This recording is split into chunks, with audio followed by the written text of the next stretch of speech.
Perhaps the Rat King and all those countless skeletal minions were being raised by someone mere pawns used to form the 28 Fiends Netherworld formation. "It's not that I don't wish to meet you," said the crow, its voice echoing from the shadows. "It's that my true body is too far away. I can't reach you in time. If you're merely passing through the God Valley of Buried Souls, I'll have the Black Crow guide you. It'll lead you safely out. No need for conflict." "What's this? Found out you can't win, so you want to call it off?" Su Zimo replied coldly.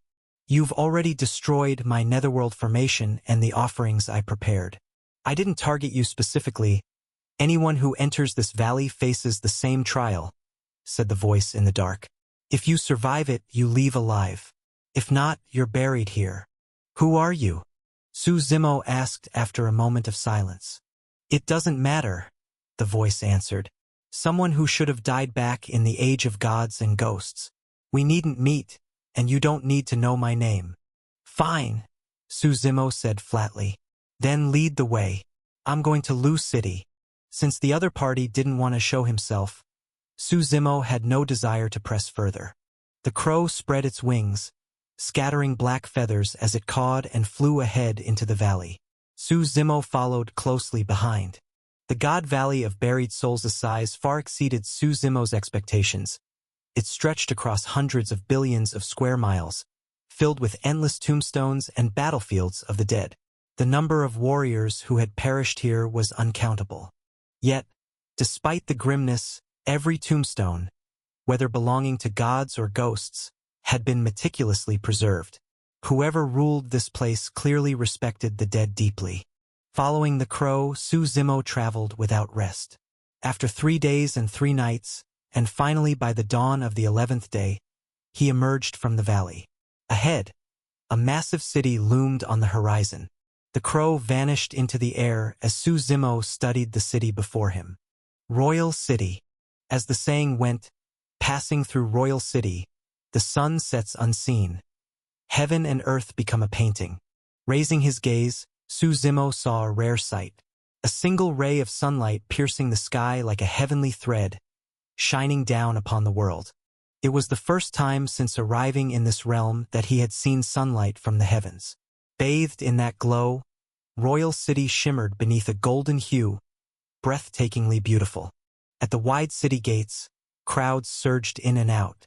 As Su Zimo stepped through, he was momentarily overwhelmed by the liveliness, the noise, the bustle, the fragrance of street food, so different from the desolate quiet of the God Valley of Buried Souls. "The young lady of the Lu Heavenly Clan is arriving," someone shouted. "Yes, though I heard she was strongly against the marriage. What choice do they have? The Lu Heavenly Clan's situation is dire. Without relying on the Wong Heavenly Clan, they won't last long. Quick, let's go." The bridal processions already reached the Sun Moon Inn. The entire city was draped in red. Lanterns hung from the gates to the street corners. Crimson silk fluttered from windows, and wedding posters plastered every wall. Walking along the main street, Su Zimo searched for a place to rest. As he walked, his mind drifted back to the day he left White Emperor City. He and Xie Changlu had parted ways after agreeing on a plan. Su Zimo would go to Lu City to fulfill his promise to Lu Shang, while Xie Changlu would head to Sunflower City to await him. After all, being pursued by the Abyssal Tyrant made traveling together too dangerous. Just as Su Zimo was lost in thought, a sharp neigh split the air. "Damn it! He's in the way. If he dies, it's his own fault," someone shouted. "Out of the way!" Su Zimo looked up to see a horse-drawn carriage charging straight toward him. The horses had gone wild, and a burly man stood in their path, muscles bulging as he grabbed the reins and yanked hard. With a heavy thud, he slammed the raging horse to the ground. Because the carriage was connected to the horses, the entire ornate chariot tipped over as well. "Commander Jean!" The guards rushed forward in alarm. The big man waved them off. "I'm fine." He lifted the fallen horse effortlessly with one hand and infused it with spirit energy. The beast neighed again, its limbs mending instantly. "Kid, didn't you see the Lu Heavenly Clan's carriage?" one of the guards barked. When a Lu carriage approaches, Standing in the way is a death sentence. Before Su Zimo could reply, the burly man, Commander Jean, raised his hand, silencing them. "You all right, brother?" he asked, his voice booming and friendly. Su Zimo shook his head. "I'm fine." "Good," Jean said with a nod, remounting his horse. He took the lead, guiding the procession as the entire entourage surrounded the bridal carriage and turned down another street. Watching them pass, Su Zimo murmured under his breath, "The Lu Heavenly Clan." A crowd had gathered nearby to watch. Su Zimo casually stopped a man and asked, "Excuse me, is this Lu Heavenly Clan the same one from Lu City?" "Of course it is," the man laughed. "You must be a traveler. Lu City's only 30 miles from here. The Lu Heavenly Clan and the Wang Heavenly Clan have been rivals for generations. If they're rivals, why marry their daughter off to them?" Su Zimo asked, puzzled, glancing back at the bridal procession. "They were rivals," the man explained, "but now they're about to join families. You see, the Lu Heavenly Clan's immortal monarch disappeared a year ago, and now the Wang Heavenly Clan's eternal emperor stands unmatched. The Lu Heavenly Clans lost every major battle since. Without this marriage, they'd be wiped out soon." "A political marriage," Su Zimo said softly. "One woman to save an entire clan." The man chuckled. "Normally, that wouldn't be enough, but this woman's no ordinary bride." "What's special about her?" Su Zimo asked, intrigued. "She's Lu Nani, the Lu Heavenly Clan's daughter. From birth, she was chosen by Heaven-Earth Sanctuary as their saintess. It's said that within 1,000 years, she'll ascend to Grand Emperor." The man grinned. "Imagine that. If she becomes a Grand Emperor and the Lu Heavenly Clan's immortal monarch ever returns, the two together could crush even the Wang Heavenly Clan's eternal emperor. But fate's cruel," he added with a sigh. "The immortal monarch vanished without a trace, and the Lu Heavenly Clan lost their only balance of power. As for Lu Nani, she may have potential, but that's for the future. For now, if they want to survive, marriage is their only option." "I see." Su Zimo nodded. "The Wang Heavenly Clan values her future." "Right?" the man said, eyeing him curiously. "Why are you so interested in all this, anyway?" "Just curious," Su Zimo said, waving it off. He'd overheard earlier that the Lu Heavenly Clan was staying at the Sun Moon Inn. After asking for directions, he set off toward it. As the largest inn in Royal City, Sun Moon Inn was surprisingly not under the Wang Heavenly Clan's control, because it was founded by Sun Moon Tower, an infamous assassin organization. The assassins of Sun Moon Tower were renowned throughout the entire ghost god heaven. Among all assassins under heaven, 10 parts of skill were said to exist, and Sun Moon Tower possessed 7 of them. Its most glorious feat in history was when 3 Grand Emperor assassins were dispatched to kill a saint sovereign. One struck at the saint's body, while the other 2 targeted his life-death soul. The mission succeeded, and from that moment on, Sun Moon Tower's name resounded across the 9 heavens, its reputation shaking even gods and ghosts. After that, Sun Moon Tower flourished. It recruited and trained assassins from every corner of the world. Many powerful figures would even pay extravagant prices to hire its assassins, not to kill, but to serve as unseen bodyguards. In the present age, no assassin walked the land without some connection to Sun Moon Tower. Even here, in Royal City, where the Wang Heavenly Clan ruled supreme, their authority did not extend over Sun Moon Tower's branch. That, most likely, was the very reason the Lu Heavenly Clan had chosen to stay here. When Su Zimo arrived at Sun Moon Tower, he looked up. The building wasn't tall, barely a dozen stories. Yet each level was exquisitely designed, exuding an antique charm. Dragons and phoenixes were carved into blue-gray bricks. Moss and trailing vines wrapped around the pillars. The air carried an air of nostalgia, as though the tower had emerged from the sighs of forgotten centuries. From afar, Sun Moon Tower stood stately and timeless, a relic of ancient poetry and legend, steeped in a tranquil grandeur. It was said, "One Sun Moon Tower births 300 poems." Inside, though it was merely the first floor, the atmosphere was refined and quiet, untouched by noise. The Lu entourage occupied a private room upstairs, but Su Zimo didn't bother to seek them out. He chose a window seat, where a stick of musk incense burned beside him, its soothing fragrance clearing the mind and lifting the spirit.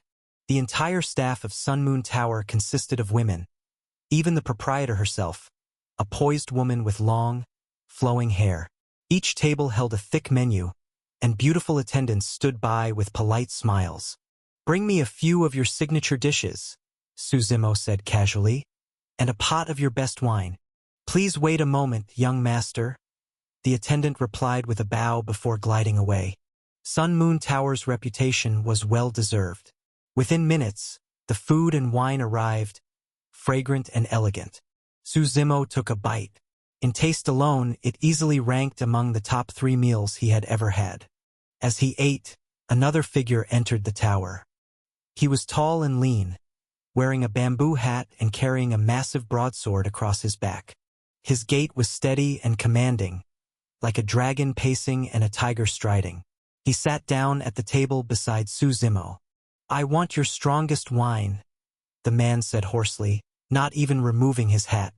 His voice was weary. Every word carried the weight of exhaustion.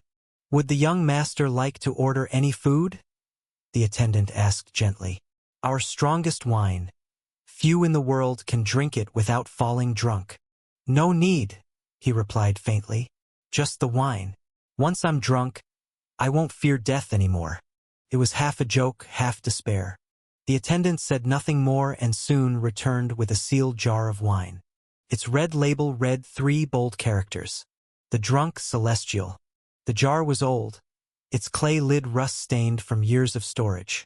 When the man saw the red label, something flickered behind his calm demeanor. His suppressed aura surged briefly, and the label tore apart in midair without him touching it. The attendant flinched in shock. "Apologies," the man murmured. "It wasn't directed at you." Then he lifted the jar and drank straight from it. Long gulps, fiery and unrestrained.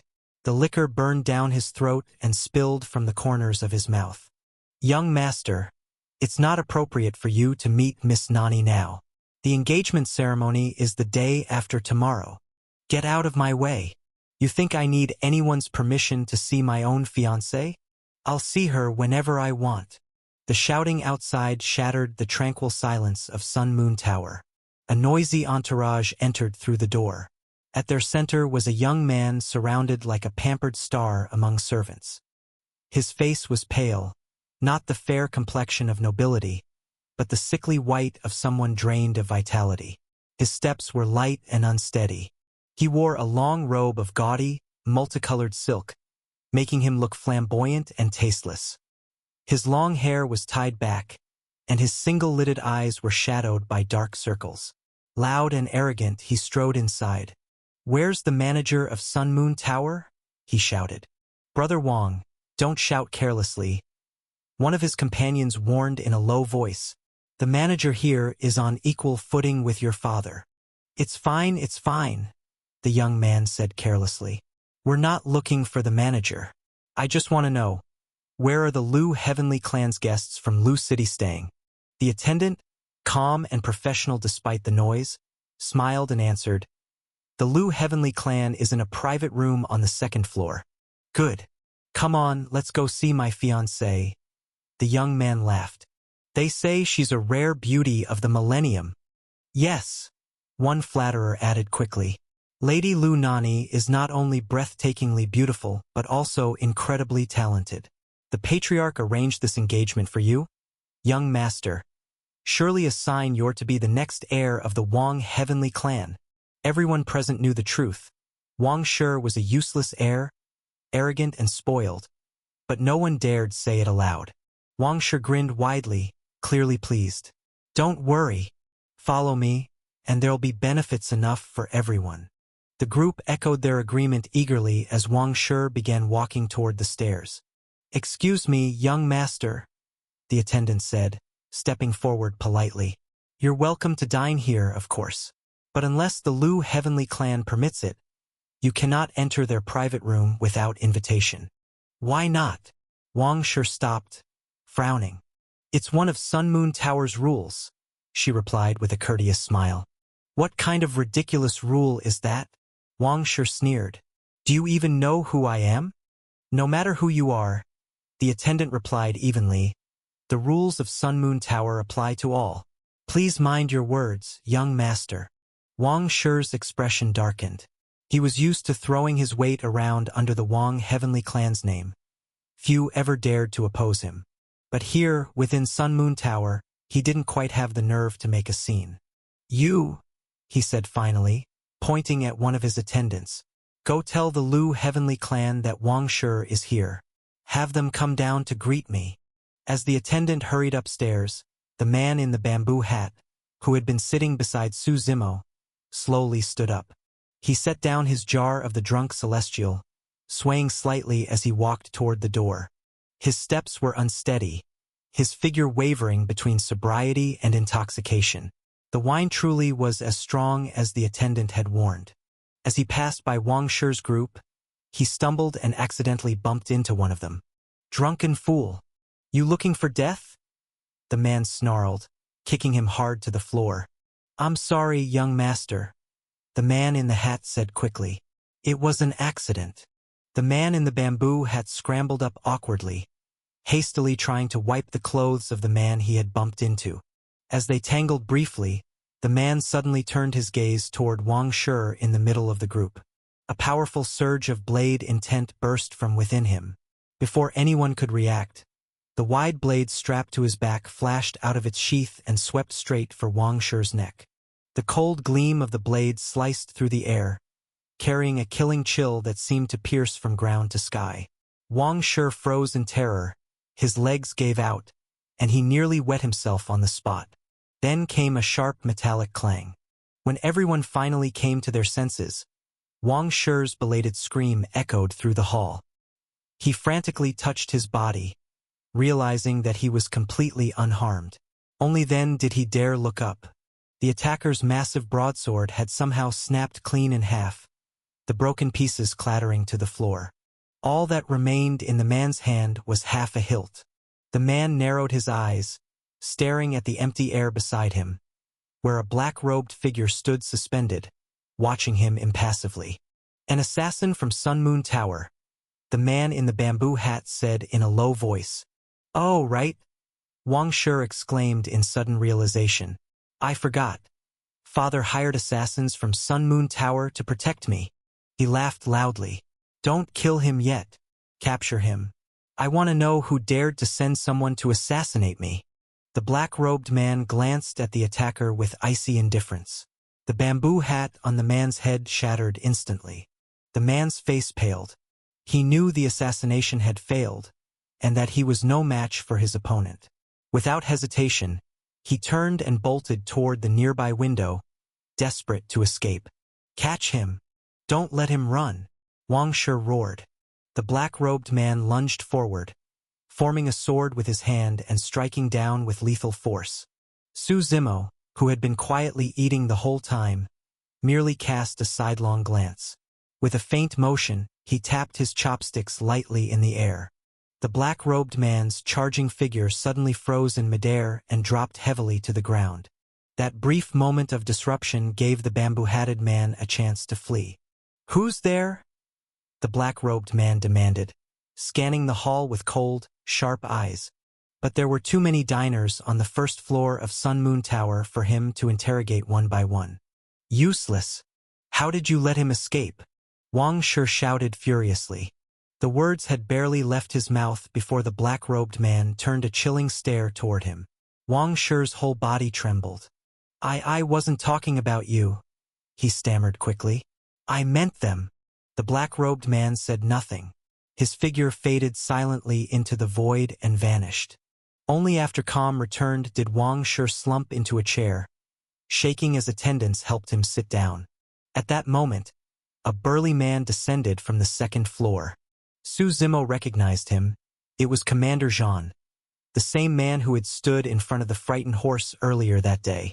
I wonder, young Master Wang, Zhan said calmly, for what reason are you seeking Miss Lu? I came to see my fiancée, Wang Shi replied directly. The engagement ceremony will take place in a few days on an auspicious date, Jean said after a brief pause. It would be inappropriate for you to meet now.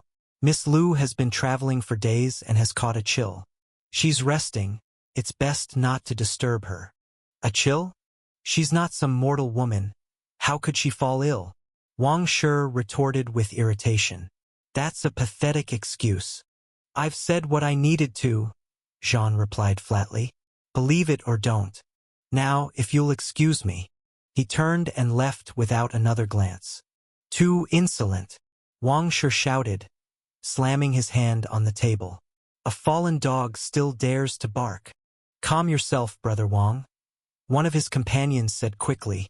Their arrogance won't last long. For now, best to endure it. No, I'll go to Father about this. Wang Shi snapped, storming out in anger. The sky over Royal City was dimly radiant, but now that light was fading. Dark clouds gathered, and after a long brewing silence, rain began to fall, thick, warm drops splashing onto the empty streets. In a narrow alleyway, the man from before, the one who had worn the bamboo hat, stood slumped against the corner. Without the hat, his face was visible, young, ordinary in features, but with sharp, determined eyes. He clutched his chest. When his blade had been shattered earlier, the force of his opponent's counterstrike had surged into his body. It was a hidden internal energy, dark, corrosive, slowly ravaging his organs. He had fled before he could dispel it, and now he was gravely injured. Why did you try to assassinate Wang Shi? The sudden voice from above made him freeze. He looked up warily. Su Zimo was leaning casually against the alley wall. He raised a hand, and the raindrops beating on his fingers strung together into a line of light. Who are you? The young man asked tensely. Did you come to capture me? If I wanted to capture you, Su Zimo said evenly, I wouldn't have helped you escape back at Sun Moon Tower. The young man's eyes widened. You helped me? Then, thank you. You saved my life, sir. Ji Changyan owes you a debt he can never repay. Perhaps in another life dash. Stop! Su Zimo interrupted with a wave. I didn't save you for gratitude. I just want to ask some questions. You answer truthfully. That's all. Ji Changyan hesitated for a moment, then nodded. Why did you want to kill Wang Shi? Su Zimo asked again. I won't let Nani marry that useless fool, Ji Changyan said firmly. What's your relationship with the Lu Heavenly Clan? Su Zimo asked. I have no ties to the Lu Heavenly Clan, Ji replied. I met Nani at the Universe God Realm. We fell in love there. For love, then, Su Zimo said with a faint smile. And you? Who are you? Ji asked in return.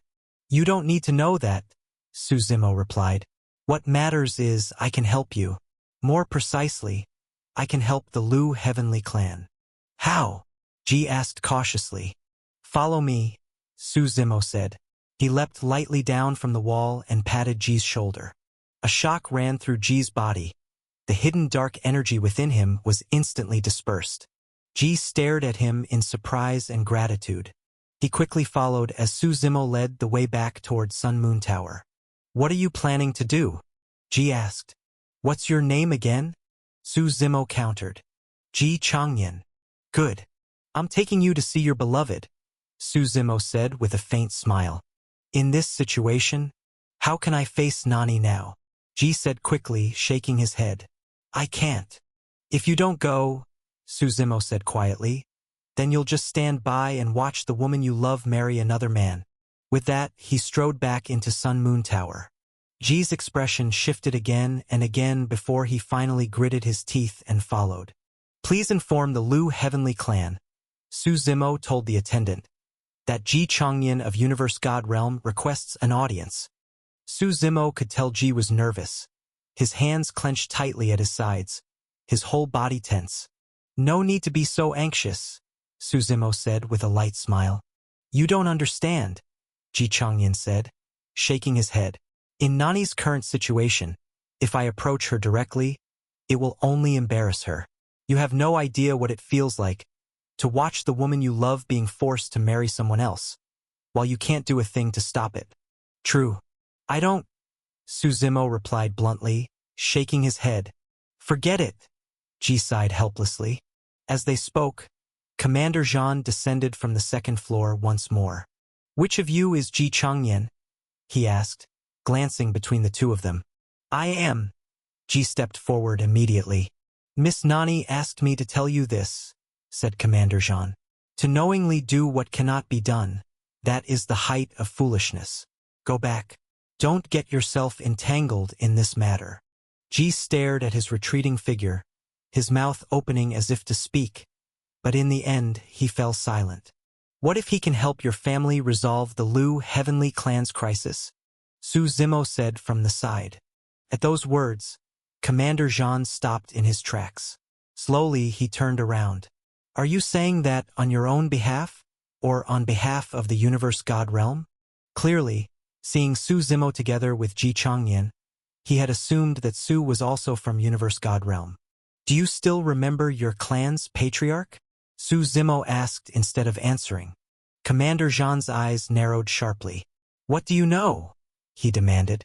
If not for the sudden disappearance of the Lu Heavenly Clan's immortal monarch, their family would never have fallen into such a passive state. Their only hope now lay in finding him again. Now we can talk, Su Zimo said evenly. Please, this way, Commander Zhan replied after a moment's thought, motioning with his arm. Following his lead, they arrived at the Lu Heavenly Clan's private room. The suite within Sun Moon Tower was refined. Behind the vermilion doors, paintings of cranes flying west at dusk hung elegantly on the walls. This chamber was themed after the Zhu blossoms, delicate pink flowers arranged everywhere like spring fields in bloom. Inside, aside from Commander Zhan, there was an elderly woman and a veiled young lady. Judging from Ji Changyan's trembling body, Su Zimo could guess this veiled woman was none other than Lu Nani. Zhan, didn't I tell you to send them away? The elderly woman asked, her voice heavy and displeased. He says he knows something about the patriarch, Commander Zhan replied. Then speak, said the old woman. What do you know?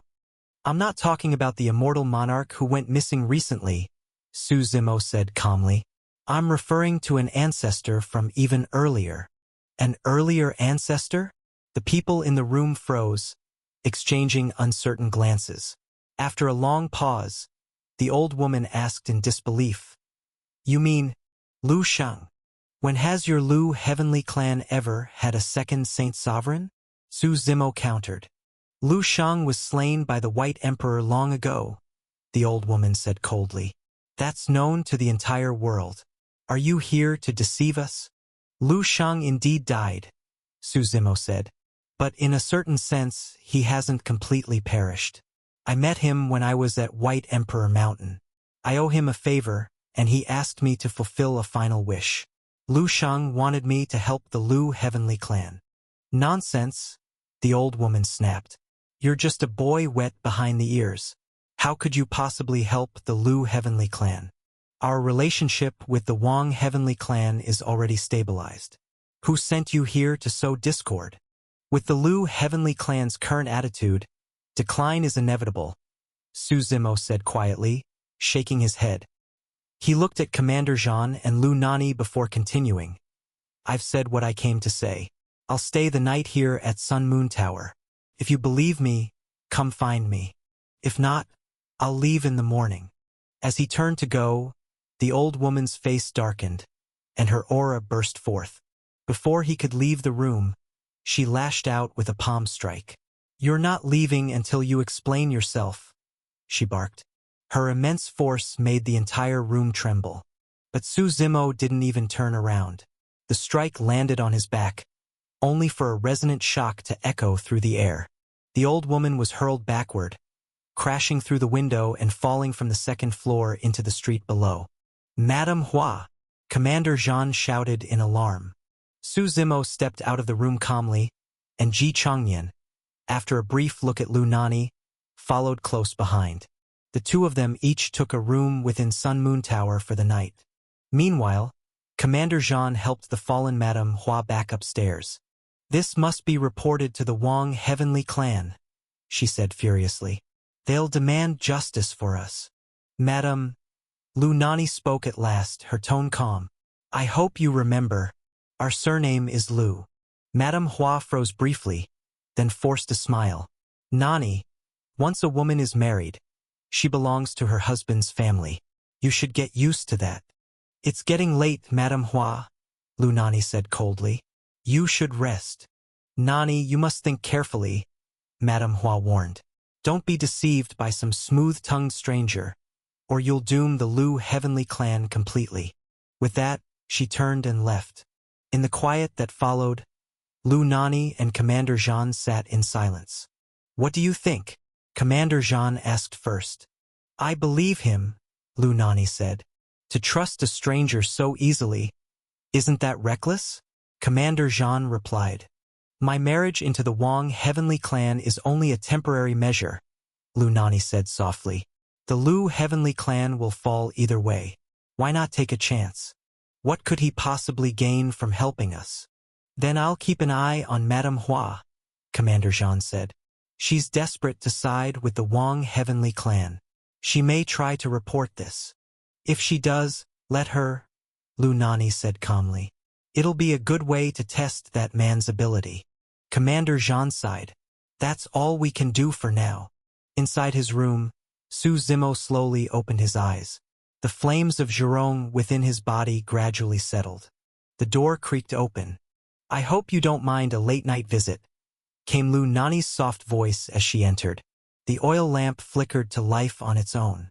In the gentle glow, Lu Nani appeared, still veiled, dressed in a flowing red robe. Her long black hair shimmered like silk, cascading freely behind her. There was a quiet, intellectual beauty in her poise. She walked forward gracefully and lifted her hands to untie her veil. In that instant, her beauty struck like a song. A face so exquisite it seemed to outshine the world. Her smile could steal the color from palaces and make even the fairest courtiers pale in comparison. An oval face, phoenix eyes, slender brows. She carried both elegance and strength, the bearing of a heroine as much as a goddess. For the Lu heavenly clan to have someone like you, Su Zimo said lightly. There may yet be hope for revival.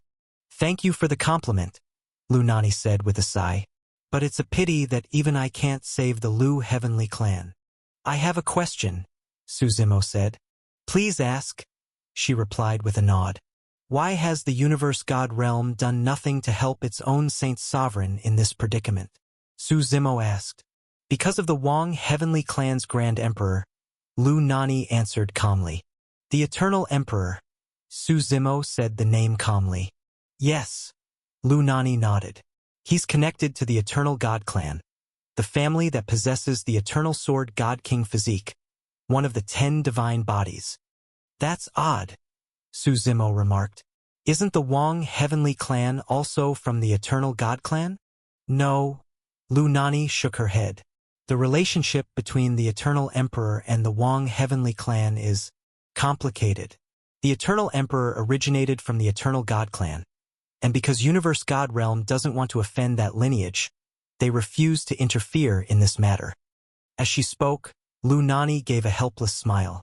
If I don't marry into the Wang heavenly clan, I remain the Saintess. But once I become part of the Wang heavenly clan, Universe God Realm will likely appoint a new one. Your sect truly is cold-blooded, Su Zimo said with a faint smile.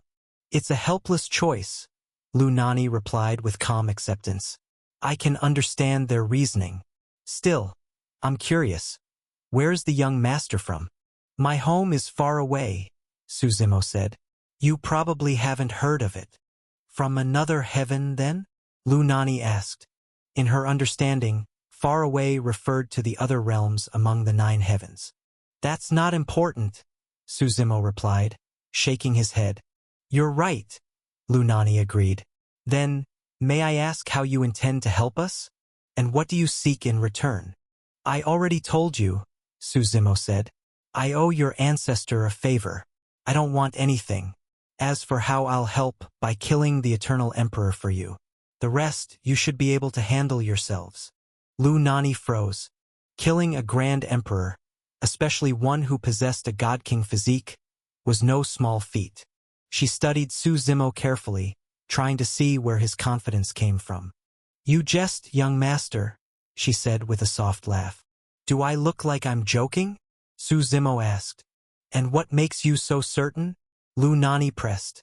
"I have no need to prove anything," Su Zimo said evenly. "You only need to do as I tell you." Lu Nani fell silent for a long moment. The night wind swept past Sun Moon Tower, and the distant cranes cried as they flew west, their calls fading like the sighs of lost souls. In the chill wind, Lu Nani left Su Zimo's room. The night passed without words. When dawn came, Su Zimo stepped out of his room to find a servant from the Lu household waiting outside.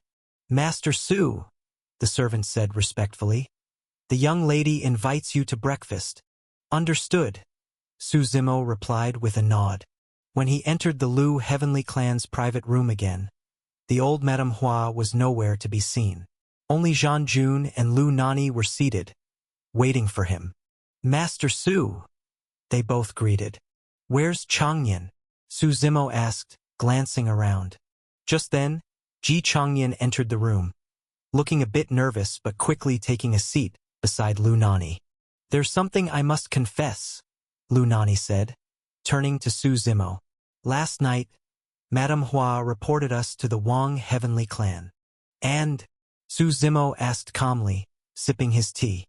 "I knew she did, but I didn't stop her," Lu Nani admitted. "At first, I wanted to test your strength, but now I think honesty is better. I hope you understand. I couldn't risk the fate of the entire Lu Heavenly Clan.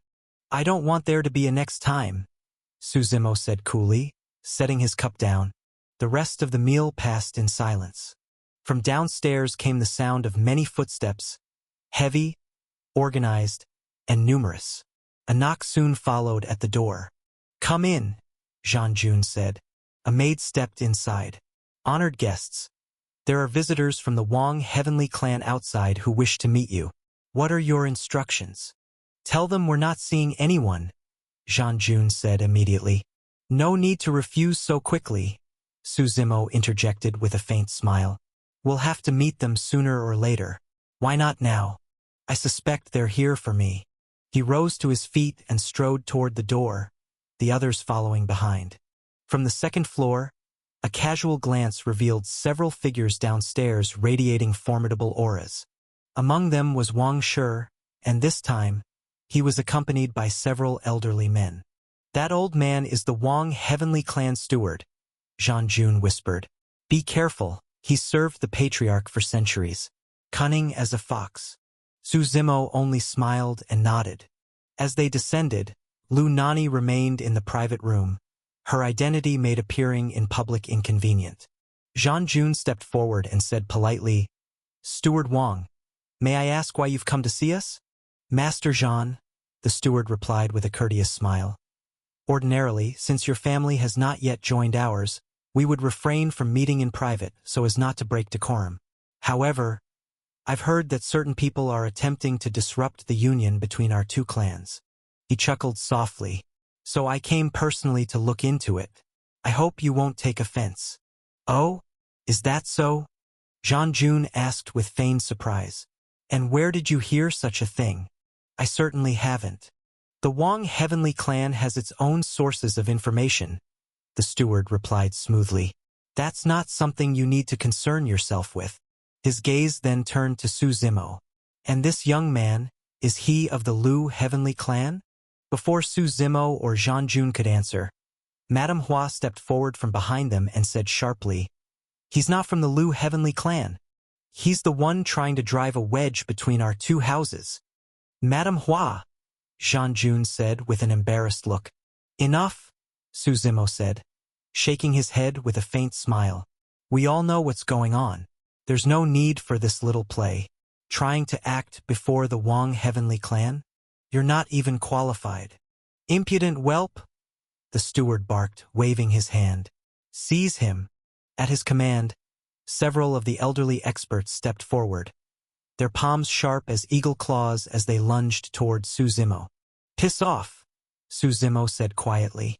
His voice rippled through the air, and instantly, the attackers were blasted backward, crashing across the floor. A flicker of surprise passed through the steward's eyes, though he quickly masked it and sneered. "No wonder you're so arrogant. You have some ability, after all." He wore a long brown leather robe and a ceremonial crown, with 2 golden chains hanging from its brim. His thin, hawk-like face grew darker as the pressure around him surged higher and higher. Just as the tension peaked and a clash seemed inevitable, a calm, melodic voice spoke from the side. "Gentlemen," it said, "Sun Moon Tower is a place for dining. This humble establishment cannot withstand your quarrels." Everyone turned toward the voice. A graceful noblewoman emerged from behind the curtain, her movements fluid and poised, her face adorned with elegant makeup. "So it's manager you?" the steward said quickly, bowing slightly. "Forgive our discourtesy." Knowing how fearsome Sun Moon Tower truly was, he dared not show even a trace of disrespect. "If you must fight," manager you said evenly, "please take it outside." "Manager you misunderstand?" the Wong Heavenly Clan steward said with a thin smile, then turned back to Su Zimo, his expression instantly darkening. "In deference to Sun Moon Tower," he said coldly, "I'll let you live a few more days." With that, the steward turned and led his men away. Inside Sun Moon Tower, none of them dared to fight. The manager, however, kept smiling as she watched Su Zimo. "Little brother, you owe me a favor. I just saved your life." "You didn't save me," Su Zimo said evenly. "You saved them." "Oh, such a dull little brother," the manager chuckled, unfazed. "By the way, let me give you a piece of advice. Wong Heavenly Clan might restrain themselves from killing you outright, for the sake of appearances. But they'll likely hire assassins from Sun Moon Tower. It doesn't matter. I'll just kill all of them." Su Zimo replied calmly. Sun Moon Tower forbade open combat within its walls, but its assassins were permitted to carry out contracts of death. That was one of its most peculiar rules. Back upstairs, Zhang Jun looked uneasy. After all, this was the Wong Heavenly Clan's stronghold, and none of them wanted things to escalate to mutual destruction. "We're going to the Wong Heavenly Clan tomorrow," Zhang Jun said. "Will we be able to meet the Eternal Emperor?" Su Zimo asked casually as he polished his weapon, Shadow Tyrant. "No," Zhang Jun said with a bitter laugh. "At most, we'll see the family head. The Eternal Emperor is not someone just anyone can meet. The Eternal Emperor is in the Wong Heavenly Clan residence." "Then?" Su Zimo asked. "That we don't know," Zhang Jun replied. "He only appears when our 2 families go to war. When we go to the Wong Heavenly Clan tomorrow, just follow my instructions," Su Zimo said. "I'll handle the Eternal Emperor. As for the Wong Heavenly Clan itself, that's your Lu Heavenly Clan's concern." "Rest assured," Zhang Jun said confidently, though his voice wavered slightly toward the end. "As long as the Eternal Emperor doesn't intervene, we're not weaker than the Wong Heavenly Clan." Then, hesitating, he asked quietly, "Are you a Grand Emperor too?" "You'll find out tomorrow," Su Zimo said. "For now, stay inside Sun Moon Tower. The Wong Heavenly Clan might retaliate. They shouldn't attack us directly." "You be careful," Zhang Jun replied. Su Zimo only shrugged and, after parting with him, walked out of Sun Moon Tower. The capital was alive with excitement. The impending Wong-Lu alliance had turned the city into a festival. He wanted to stroll around and observe. The mention of the Eternal Sword God King physique, however, reminded him of someone. Back in the Mortal Ascension Heaven at the Celestial Sage Academy, they had met a young girl whom Xie Chonglu had taken as a disciple. After only a brief period of instruction, Su Zimo and Xie had departed for the Ghost God Heaven and lost contact with her. That girl possessed the Eternal Sword God King physique, the same divine lineage as the Eternal Emperor himself. Su Zimo pondered briefly as he walked, and before long, he found himself in the busiest street of Royal City. Every inn owned by the Wong Heavenly Clan was offering free lodging and food. Lion dances and dragon parades filled the streets, an endless wave of sound and color. The city was joyous, None realized that blood would soon follow the celebration. Among the flowing crowds, Su Zimo sat quietly by the roadside when a woman suddenly bumped into him. She appeared flustered and apologetic, her collision seemingly accidental. An ordinary man might have instinctively reached out to steady her. But Su Zimo didn't move. He merely watched her silently. The woman froze for a moment, then stumbled to the ground in front of him. "I'm sorry, young master," she said hurriedly, standing up and bowing her head in panic. "It's fine," Su Zimo said with a faint smile. "Though your short dagger just slipped out of your sleeve." The woman blinked in shock and instinctively glanced down, then realized what had happened. Cold sweat broke out across her face as she looked up, terrified. "An assassin from Sun Moon Tower?" Su Zimo clicked his tongue twice. "Your assassination technique isn't very refined." Desperate, the woman drew her dagger from her sleeve and lunged at him, the killing aura condensing at the tip, sharp enough to pierce the void itself. A moment later, there was a deafening bang. The female assassin was flung through the air like a rag doll, her body crashing through a nearby roof with an explosive crack. The tiles and beams collapsed, and her head burst open like a watermelon, scattering blood and brain matter. The power behind a single casual slap, terrifying beyond words.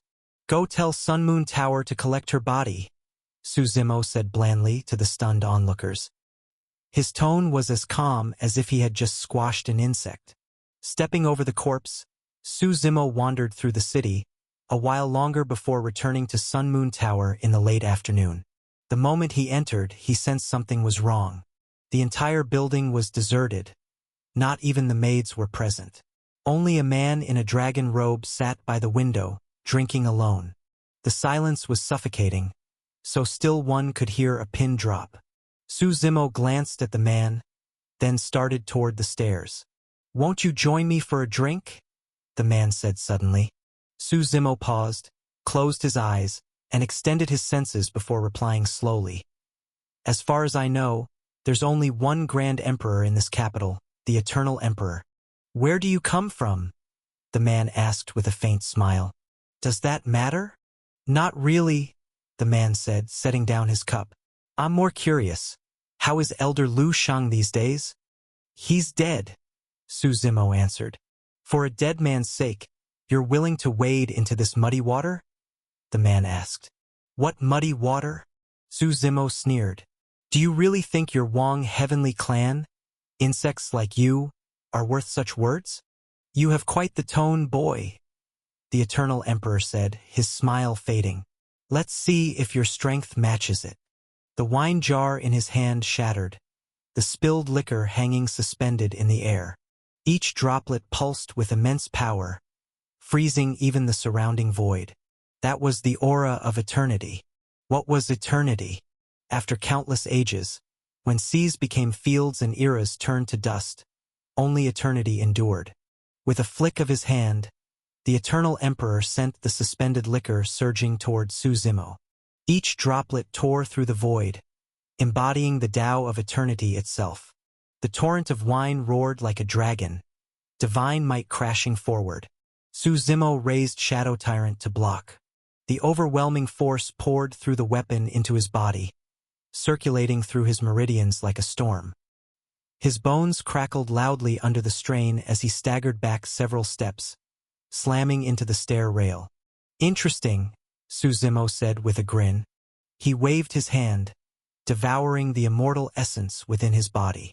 "It's been a long time since I fought another Grand Emperor," the Eternal Emperor said, standing up. The immense power around him rippled through the void. "What a coincidence," Su Zimo replied, smiling faintly. "I've killed so many Grand Emperors I've lost count." The Eternal Emperor's expression grew solemn. His right hand reached into the void and, inch by inch, drew forth the Eternal Sword. Even though they were fighting inside Sun Moon Tower, no one dared to intervene. After all, this branch in Royal City was only a subsidiary. Those stationed here did not have the power to restrain two Grand Emperors. Only if the main headquarters sent a true powerhouse could the battle be suppressed. "3 forms of Eternal Sword," the Emperor said coldly. With a swing of his sword, a sky-piercing beam of light burst through the roof of Sun Moon Tower, illuminating half the heavens. For a moment, heaven and earth inverted. The line of light across the sky seemed to bend under his will. Heaven-earth unbound. At that moment, the world fell silent. The 8 trigrams of heaven and earth shifted positions as endless sword intent surged through the void. Though the countless sword auras appeared chaotic and without order, each was precisely aligned with the transformations of the 8 trigrams, 1 birthing 2, 2 birthing 3, and so on into infinity. This was the Tao of infinite cosmos. A suffocating killing intent swept across the heavens, carried by an endless tide of immortal sword force, unyielding and indestructible, impossible to absorb or disperse. The primal Tao of eternity, Su Zimo murmured, shaking his head slightly. At the tip of his blade, the same eternal primal Tao began to manifest. Within his body lay an entire world, and every primal Tao that existed within that world was his to command. Lately, Su Zimo had developed a fondness for using his opponent's own Taos against them. It wasn't just effective, it was way too funny. The Eternal Emperor's eyes widened in disbelief as he thought Su Zimo had comprehended the very same primal Tao as he had. Shadow Tyrant cleaved toward the heavens, gathering its own eternal sword force. No matter how many immortal sword auras filled the air, Su Zimo's single strike seemed to eclipse heaven and earth, making mountains tremble and rivers collapse. A golden blade aura burst forth, over 100 meters long, radiating a power that seemed to draw in everything around it. The Emperor's expression darkened. A primal Tao. As a Grand Emperor, he recognized it instantly. Nothing short of a true primal Tao could compel his eternal sword force to converge on someone else's attack like this. With the infusion of immortal sword energy, the golden blade aura grew even stronger, an unstoppable force cutting straight toward the Eternal Emperor. The Emperor's body flickered, surrounded by swirling sword intent. He ripped open the void and leapt from the collapsing tower. A moment later, a deafening explosion shook the heavens. Boom! Boom! Boom! The shockwaves rolled across Royal City. Residents looked up in horror to see the famous Sun Moon Tower collapsing like paper under a storm. Clouds of dust billowed skyward as the ground trembled beneath their feet. Before the people could even react, someone cried out, "Look! It's the Eternal Emperor!" High above, the Emperor stood in midair, his face grim as he gazed toward the ruins below. From the swirling dust, a lone figure emerged, carrying a wide black blade over his shoulder. The crowd instinctively backed away. A battle between emperors was something no mortal could even approach. The shockwaves alone could obliterate them. "Who are you?" the Eternal Emperor demanded, his voice cold. "You've not yet attained sainthood. How can you wield the power of primal Tao? Could it be you are Lu Shang himself?" "If you're that curious," Su Zimo said with a grin, "you can ask Lu Shang yourself once you're in the underworld." He hurled Shadow Tyrant forward. The blade tore through the void, colliding violently with the Eternal Sword. The clash resounded like thunder. The Eternal Emperor's arm trembled under the impact. When he glanced down, he saw fine cracks spreading across his Eternal Sword. Sword technique, second form, Heaven Thunder Judgment. The sword's tip pointed toward the heavens. Instantly, the sky responded. Thunder rumbled through the air, though no storm clouds were present. Silver-white lightning twisted into countless shapes, pillars, dragons, and even the visage of the thunder god himself. Immortal lightning! The Emperor's low shout sent 10,000 bolts crashing down from the heavens. It was as if the end of the world had arrived. Half of Royal City was engulfed in lightning. The terrified citizens below screamed and scattered like frightened rats, desperate to escape the falling bolts. Only Su Zimo stood calm amidst the storm, lightning crackling around his body as the primal Tao of thunder began to surge within him. Transforming into thunder. "So what?" he said quietly. "You possess 2 primal Taos?" the Eternal Emperor asked, frowning. He couldn't believe it. The Eternal Primal Tao and the Thunder Primal Tao, both identical to his own? It was as though this man's power existed solely to counter him. Su Zimo gave no reply. The emperor before him was only at the second stage of the Grand Emperor realm, void tribulent, and thus even weaker than him. Crackling thunder coiled around Su Zimo's form. When the countless lightning bolts descended, he spread his arms wide and merged into them, his body transforming into pure thunder. Together with the storm, he swept across the city like a divine cataclysm, annihilating half of Royal City in a single strike. Several miles away, the members of the Lu heavenly clan watched with pale faces, hearts pounding. This young Master Su is terrifying, Ji Changyan stammered. He's holding his own against the Eternal Emperor. Not just holding his own, Lu Nani said calmly. He's beating the crap out of him. With strength like that, he must be someone of great importance from another heaven. Do you think he really was sent by Ancestor Lu? Zhang Jun asked quietly. Whether he was or not doesn't matter, Lu Nani replied. As long as our Lu heavenly clan survives, that's enough. She turned to Zhang Jun. Cousin, go back to Lu City at once. Tell father and the clan everything that's happening here. What about you? Zhang Jun asked. I can't leave yet. There are things I must discuss with young Master Su, she said, shaking her head.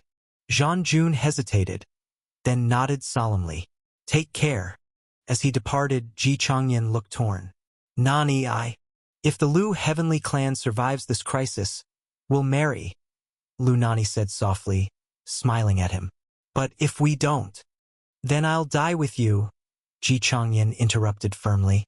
Lu Nani smiled again, her black hair fluttering in the wind, beautiful and resolute. Back in Royal City, as the last echoes of thunder faded, the Eternal Emperor's eyes scanned the horizon. He did not believe for a moment that an attack of this level could kill Su Zimo.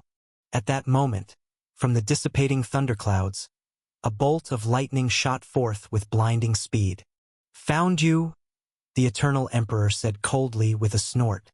He lifted the Eternal Sword once more.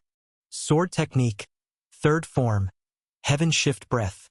It was as though a breath of heaven and earth gathered in his chest. The Emperor drew in deeply, then exhaled with focused intent. That energy flowed down his arm, infusing the Eternal Sword with immense force. When the breath moved, even the heavens trembled. Kill! The Eternal Emperor commanded. The sound was like countless airbursts erupting at once. His sword cleaved through the sky, parting the clouds and slicing heaven and earth apart in a single arc. Clouds rolled and light scattered. The very breath of heaven and earth stirred the firmament, growing ever stronger, ever more violent. As the saying went, let him be as strong as he will.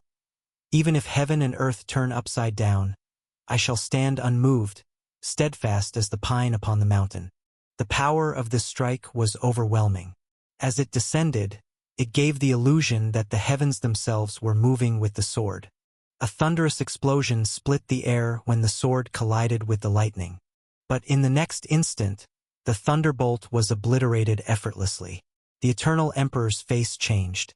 No, it's a trap. He turned abruptly, but too late. A low chuckle sounded behind him, followed by a surge of terrifying blade intent. So much effort. Su Zimo's voice came lightly. Just to deal with a cloud of lightning? That's overkill.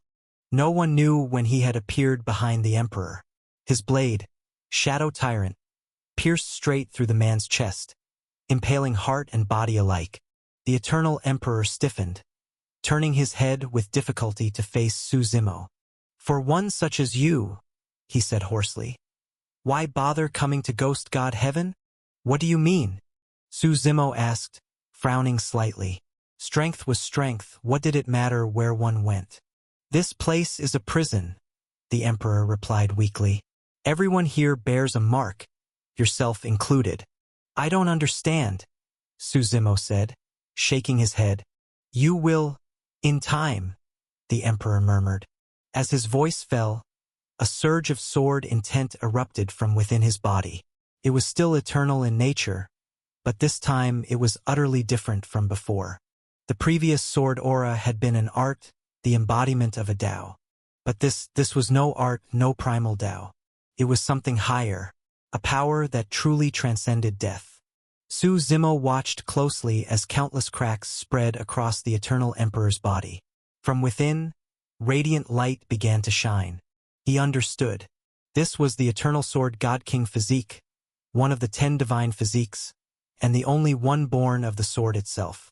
Su Zimo took a step back. The sword aura thickened until it filled the entire sky. "Do you know?" the Eternal Emperor said softly, a trace of sorrow in his tone. "Why the Eternal God Clan, one of the 10 god races, ended up trapped in this filthy, backwater ghost god heaven? Why?" Su Zimo asked. "We were cast out," the Eternal Emperor answered coldly, his eyes burning. "But, even fallen, the Eternal God Clan is not to be humiliated." He raised his head toward the heavens, adopting a reverent stance, and said in a voice filled with conviction, "Finger toward the stars. The Eternal grants the Azure Mountain." Behind him, his true fate emerged. The meridian gates within his body burst open one after another, releasing the full weight of imperial might. His true fate took the form of a withered mountain, barren and scorched, stripped of all life, yet unyielding and towering still. That was the Azure Mountain. Su Zimo stood calmly, watching him without expression. "Suppress!" the Emperor shouted. The Azure Mountain rose into the sky, descending upon Su Zimo with the weight of heaven itself. An invisible pressure crashed down, so strong it froze not just space, but time itself. This was not merely the power of time and space, it was heaven's own power. The Azure Mountain drew upon the will of the heavens, suppressing all before it. To resist was to stand against the universe itself. Once the mountain fell, Su Zimo's body, his meridians, even the flow of his inner energy, all were sealed. His power ceased to move. His strength was completely stilled. The Eternal Emperor floated in the air. The Eternal Sword had vanished from his hand, for he himself was the sword, his entire being now forged into a blade of pure essence, indestructible and gleaming with eternal sharpness. "Forever eternal, sword intent divine. The wounds caused by my Eternal Sword God King physique will never heal," he declared. As his words faded, his form transformed fully into a beam of sword light, streaking across the void. In the next heartbeat, he appeared before Su Zimo, aiming straight for his throat. But as the sword light descended, Su Zimo's body erupted with a storm of demonic energy. The hell-suppressing demon physique awakened. Dark, devouring energy engulfed the sword light completely. "You think," Su Zimo said, "you're the only one with a special physique?" A pillar of black demonic light shot upward, striking the Azure Mountain. The mountain trembled as it responded, pressing down harder with divine might. "The heavens might suppress me," Su Zimo sneered. "But you're just a mountain. What right do you have to call yourself heaven?" Billions of power vortexes within him spun violently, shattering the oppressive force. His sealed meridians burst open once more, and his strength roared back like a storm. With a thunderous shout, his might tore through the heavens. A colossal phantom, like a giant shaking the sky, rose and flipped the Azure Mountain over with sheer force. Dark energy surged through Su Zimo's hand as he seized the sword light itself. "As this light fades," he said quietly, "you'll fade with it." Under the might of the demon physique, the sword light shattered, scattering like fragments of a dying star, strangely beautiful even in destruction. The demonic energy devoured the fragments, biting deep into the Eternal Emperor's soul. He struggled, thrashing within the maelstrom, but the dark power consumed him completely. Outside, the demonic clouds thickened, swirling until, after a moment, they fell silent. The Emperor's presence vanished. Su Zimo raised his hand. A faint sword mark had appeared on his wrist. He stared at it in silence. The Eternal Sword God King physique was indeed formidable, to have wounded him even after being utterly crushed. Still, he had a feeling that his hell-suppressing demon physique was beyond comparison, perhaps even beyond what could be described as a mere physique. The wound refused to heal, just as the emperor had said, leaving a faint scar that would not fade. Deactivating the demon physique, Su Zimo looked around at the ravaged ruins of Royal City. He had no interest in pursuing the Wang heavenly clan. They were too weak to matter. Killing the Eternal Emperor was more than enough to repay the Lu heavenly clan's troubles. As he turned, Lu Nani approached step by step. Many thanks to young Master Su for rescuing the Lu heavenly clan from disaster, she said, bowing deeply. Disaster? Su Zimo frowned slightly. The Eternal Emperor is dead, Lu Nani replied gravely. The Eternal God Clan will not let this rest. Our Lu heavenly clan, and you, young master, will surely be their next targets. You don't have to say it like that. You just want me to stand on the same side as your Lu heavenly clan, Su Zimo replied calmly. That is my intention, Lu Nani admitted. But it's also the truth. What does the young master think? If you fear the Eternal God Clan, we can each flee our separate ways. There may still be a sliver of hope for survival. Fear? Hardly. Su Zimo shook his head. Very well then. I'll stay here for 3 days and see whether the Eternal God Clan dares to come. After speaking, he sheathed his blade. Half of Royal City now lay in ruins. Su Zimo stood in midair, crossing his legs as he sat in the sky, motionless. Lu Nani remained below, waiting silently. Many within the city were curious, but none dared to approach. Su Zimo sat in the void for a full day and night. The setting sun circled the heavens once and rose again. Then, ripples began to shimmer through the air before him. Su Zimo raised his head and saw a man in a black robe standing before him. You from Sun Moon Tower want a medal in this too? Su Zimo asked, sensing the powerful killing intent surrounding the newcomer. His identity was obvious. No, the black-robed man replied with a faint smile. I came here for you, young master. Would you be interested in joining Sun Moon Tower? Before Su Zimo could respond, the man continued. No need to refuse so quickly. If you agree, you can immediately become the master of Sun Moon Tower's branch in this royal city. As for the Eternal God Clan, we'll deal with them for you. Not interested, Su Zimo said flatly. Then I won't disturb you, the black-robed man said with a bow. The instant his words ended, his figure vanished without a trace. Su Zimo paid him no further attention. His gaze shifted to the distant horizon, where a dark cloud of crows came flying toward him. They were utterly silent. If one looked closely, each bird's wings seemed to be linked to the next, and their pitch-black eyes shone with eerie stillness. Su Zimo frowned. Shadow Tyrant in his hand flared, and a slash of blade intent swept across the heavens, enveloping all the incoming crows. When the blade light fell, it was as though it devoured the sky itself. Every crow was annihilated, leaving behind nothing but drifting specks of dust. Twofold illusionary dust formation. Activate. The voice came from nowhere and everywhere at once. The countless particles of dust floating in the air suddenly arranged themselves into a yin-yang pattern, spinning rapidly. At the center of that rotation stood Su Zimo. A forced teleportation formation, he murmured. The next instant, an overwhelming suction surged from the void and swallowed him whole. Space twisted and churned as he was pulled through. Su Zimo recognized the formation's workings, but he didn't resist. He wanted to see what game the Eternal God Clan was playing. His body drifted through the void for what felt like an eternity. The dust-like array shimmered faintly as he was carried along, until at last, he felt weight return, and he fell from the air. When he landed, he looked around and took in the scene. Dozens of elderly men, their hair and beards snow-white, sat cross-legged around him in a circle. Beneath him was a mountain. Seeing it, Su Zimo's eyes narrowed slightly, and he uttered 2 quiet words. Azure Mountain. The Eternal Emperor's true fate had been an azure mountain, but that was only a manifestation. The one beneath his feet now was the real thing. So this was the Eternal God Clan's headquarters.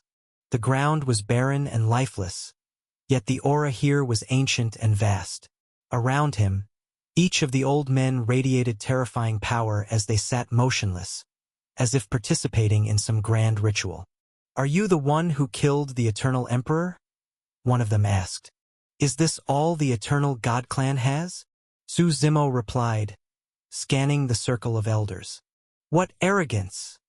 another elder snorted coldly. Their auras erupted simultaneously, and Su Zimo realized each one of them was a Grand Emperor. In the 9 heavens, a lineage with hundreds of Grand Emperors wasn't unheard of. But when such power gathered together, it was enough to shake anyone's heart. The pressure of hundreds of imperial auras pressed down like a storm, suffocating the air itself. Su Zimo let out a low growl as Shadow Tyrant in his hand surged with the power of faith. Blade Intent roared into the heavens, tearing open the oppressive aura before him. "Slash!" he shouted. The blade light erupted, cleaving across Azure Mountain toward the gathered elders.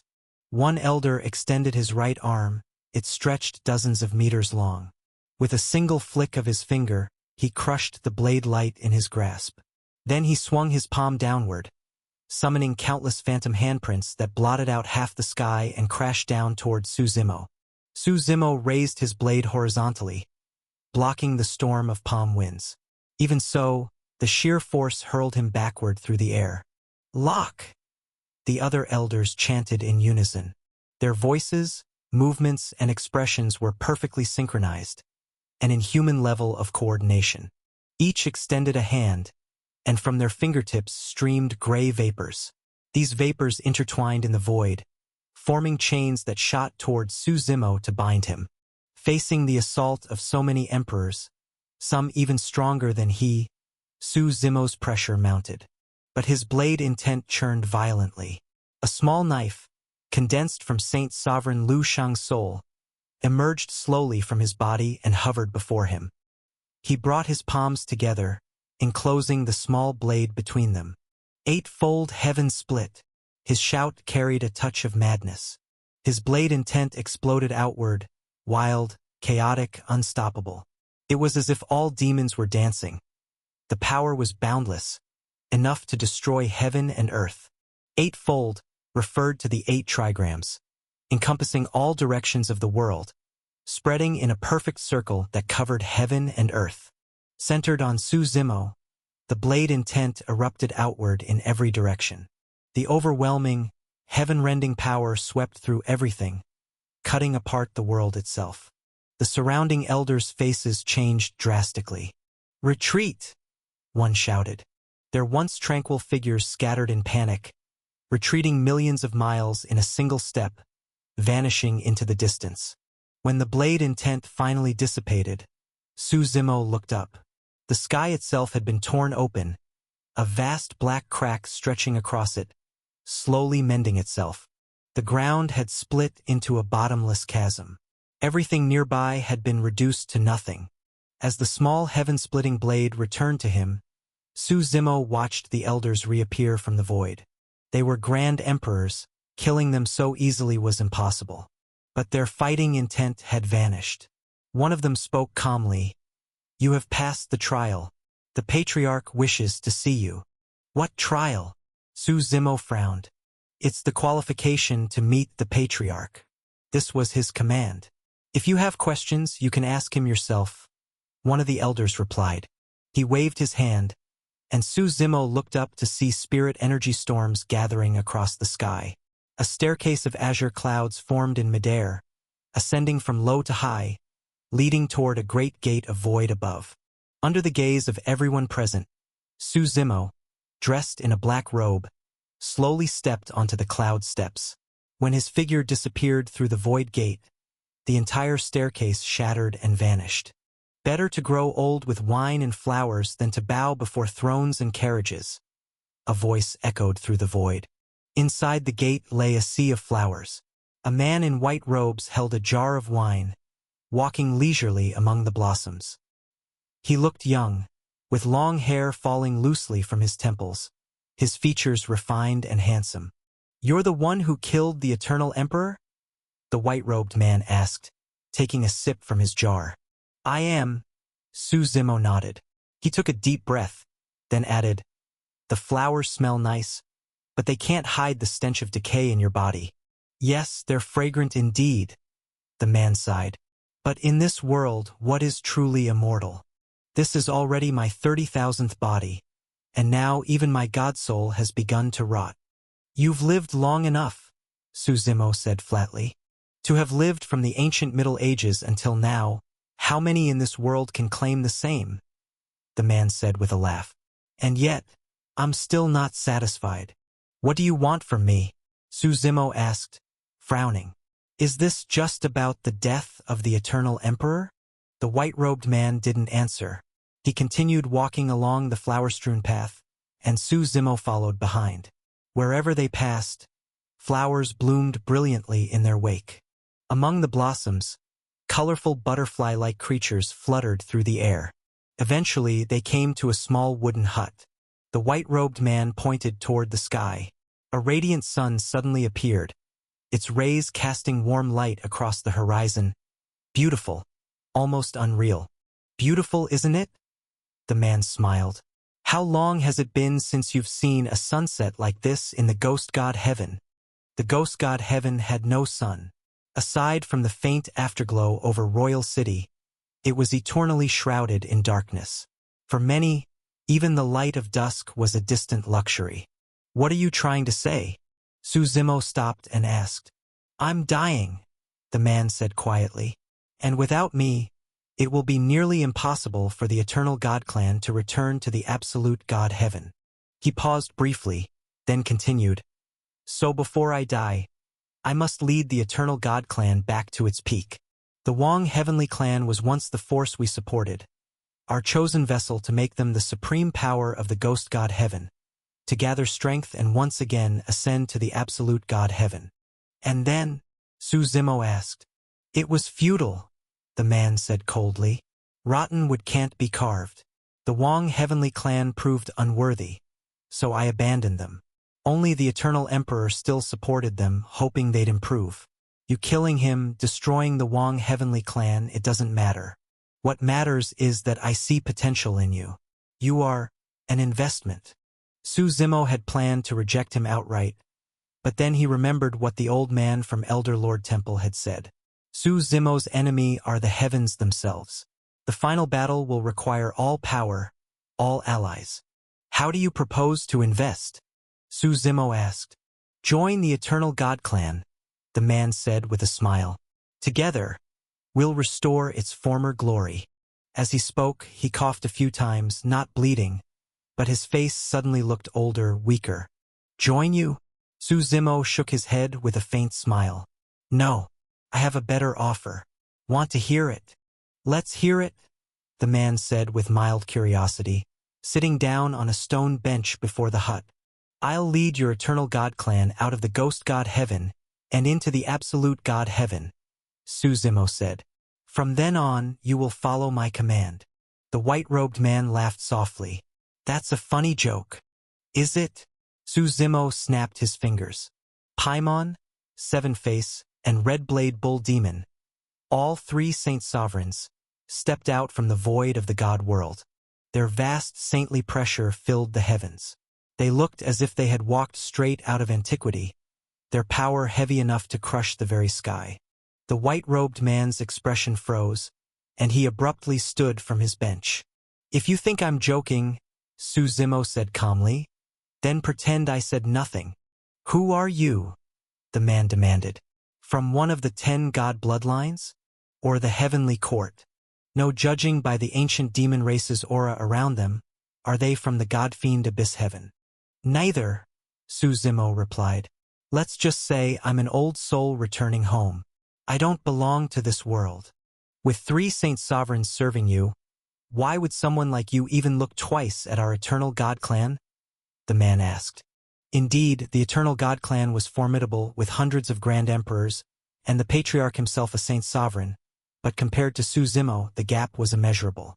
The realm of Grand Emperor and that of Saint Sovereign were worlds apart. "I need more power," Suzimo said. "This much isn't enough. But there's still time for them to grow stronger." "What are you planning?" the man asked, voice tense. To defy the heavens, Su Zimo answered slowly, each word deliberate. The ultimate battle. The white-robed man froze. His first instinct was to think Su Zimo was insane, but the look in his eyes silenced any laughter before it could form. This man was a madman, a calm, calculating madman. Even saint sovereigns stronger than him wouldn't dare speak of defying heaven. Throughout history, there had been 7 great heavenly wars, heaven-defying crusades, and not one had ever succeeded. Countless peerless figures, those who once shook the ages, had perished on that road. Perhaps it sounds absurd, Su Zimo said with a faint smile. No sane person would believe it, but I've said it. And now you must decide whether your eternal God clan will follow. I could join you in defying heaven, the man said quietly. I'm already dying, and I have nothing left to fear, but I can't gamble the fate of my entire clan on madness. Think about it, Su Zimo said. If we win, you'll have everything you ever dreamed of. There's no winning that fight, the man muttered, shaking his head again and again. Cultivation itself is a path of defying fate, Su Zimo said. But before he could continue, the white-robed man interrupted him. That's different, he said firmly. I defy my own fate, not the heavens. Those are not the same thing. Defying the heavens and going against them are one and the same, Su Zimo said, shaking his head. It's just that sometimes, you're too weak to reach the level where heaven even bothers to notice you. The white-robed man fell silent. His original intent had been to win Su Zimo over, but the man's talk of defying heaven was so audacious that he didn't know how to respond. If you're unwilling, then pretend I never said anything. Su Zimo waved his hand. But as for the fate of your eternal God clan, where do you think it's heading? The white-robed man remained silent. By the way, Su Zimo said suddenly, I want to ask you something. What is it? The man replied. The Eternal Emperor once told me that the ghost god heaven is a prison, and everyone who enters it is branded with a mark. What does that mean? Su Zimo asked. Do you know how the ghost god heaven got its name? The white-robed man asked in return. It's said that long ago the primal god race and the spectral ghost race fought a great war here, a battle so fierce that even the sun fell from the sky. Later, the gods and ghosts divided the world in half, hence the name. Su Zimo answered. That's true, but not entirely. The white-robed man shook his head. To put it plainly, the ghost god heaven is nothing more than the back garden of the primal god and spectral ghost races. Their back garden? Su Zimo was taken aback. To treat one of the 9 heavens as a mere garden was almost inconceivable. The spectral ghost race needs souls of the dead, while the primal god race needs divine slaves. So the fate of everyone here boils down to 2 outcomes. Either become a ghost soul or a god's slave, the white-robed man said. If someone wants to leave the ghost god heaven, they must break through the decapitated path set up by both races. Fail and you die there. Succeed, and you'll bear their brand for life, hunted by gods and ghosts alike. He sighed helplessly. Even our eternal god clan cannot escape this fate. That's strange, Su Zimo said. I've been in the ghost god heaven for so long, but I haven't seen a single god or ghost. That's because of a great war in the Middle Ages, the white-robed man explained. The 2 races made a pact with that man. They could only remain within the Forbidden Lands and were forbidden from entering other regions. Having lived since the Middle Ages, he clearly knew much that others did not. Who was that man? Su Zimo asked. The one known as the End of Calamities, the man replied. Some say he was the savior of this world, though no one has ever truly understood his actions, not even I. I've given you the chance, Su Zimo said calmly. I'll be staying in the ghost god heaven for a while longer. If you change your mind, come find me in Sunflower City. As for the Lu Heavenly Clan, your eternal god clan will stay out of their affairs from now on. He had no desire to continue the conversation. Seeing that the white-robed man remained silent, Su Zimo turned and left the void world. Only long after Su Zimo's departure did the white-robed man move. He stepped through the air and reappeared at the base of a vast mountain. Viewed from the front, the mountain's shape resembled a human face. "God Spirit of Azure Mountain," the white-robed man called softly. "Old ghost, what have you run into this time?" The mountain rumbled. Its eyes opened slowly, and its eyebrows were so long they nearly covered them. The white-robed man briefly recounted his encounter with Su Zimo. "You're thinking of joining him in defying the heavens?" the God Spirit asked. "The Eternal God Clan has fallen too far. We can't afford more wars," the white-robed man sighed. "You're wrong," the God Spirit chuckled. "The Eternal God Clan can withstand turmoil. So can those 30 billion clansmen of yours. As the saying goes, only through destruction can there be rebirth. Without breaking, how can you rebuild? At the peak of the Eternal God Clan's glory, it was your eternal progenitor who led them with unmatched might, conquering countless regions and worlds in the absolute God heaven. If there's no special opportunity, returning there now is nearly impossible." "The special opportunity you speak of, do you mean him?" the white-robed man asked. "I never said that," the God Spirit of Azure Mountain replied mildly. "But you already know the answer." "I do," the man admitted. "But defying heaven, it's too far-fetched." "Then don't think about it," the God Spirit said. "Perhaps he'll die halfway, and there'll be no such talk of defying heaven. But if he makes it to the end, then he'll have earned the right to try." The white-robed man said nothing more. He stood there for a long time, lost in thought. Leaving the Eternal God Clan's territory, Su Zimo studied his map. The location wasn't far from Royal City. Sunflower City lay within the forbidden lands of the Ghost God Heaven. According to what the white-robed man had said, it was the private garden of gods and ghosts alike, and Su Zimo intended to see it for himself. He headed north from Royal City toward the Forbidden Lands. The area wasn't large compared to other regions, but its position was unique, right at the junction of several major territories. There were only 2 gates into the Forbidden Lands, one governed by the spectral ghost race, the other by the primal god race. The gate controlled by the ghosts was called the Nether Gate. Because few dared venture there, rumors spread that one must first climb dark Nether Mountain to reach the entrance of the Forbidden Lands. Su Zimo didn't plan to return to the Lu Heavenly Clan. Having settled matters with the Eternal God Clan, he'd repaid Lu Sheng's favor, and their paths would no longer cross. Summoning chaos, he followed the map's guidance and set off toward dark Nether Mountain.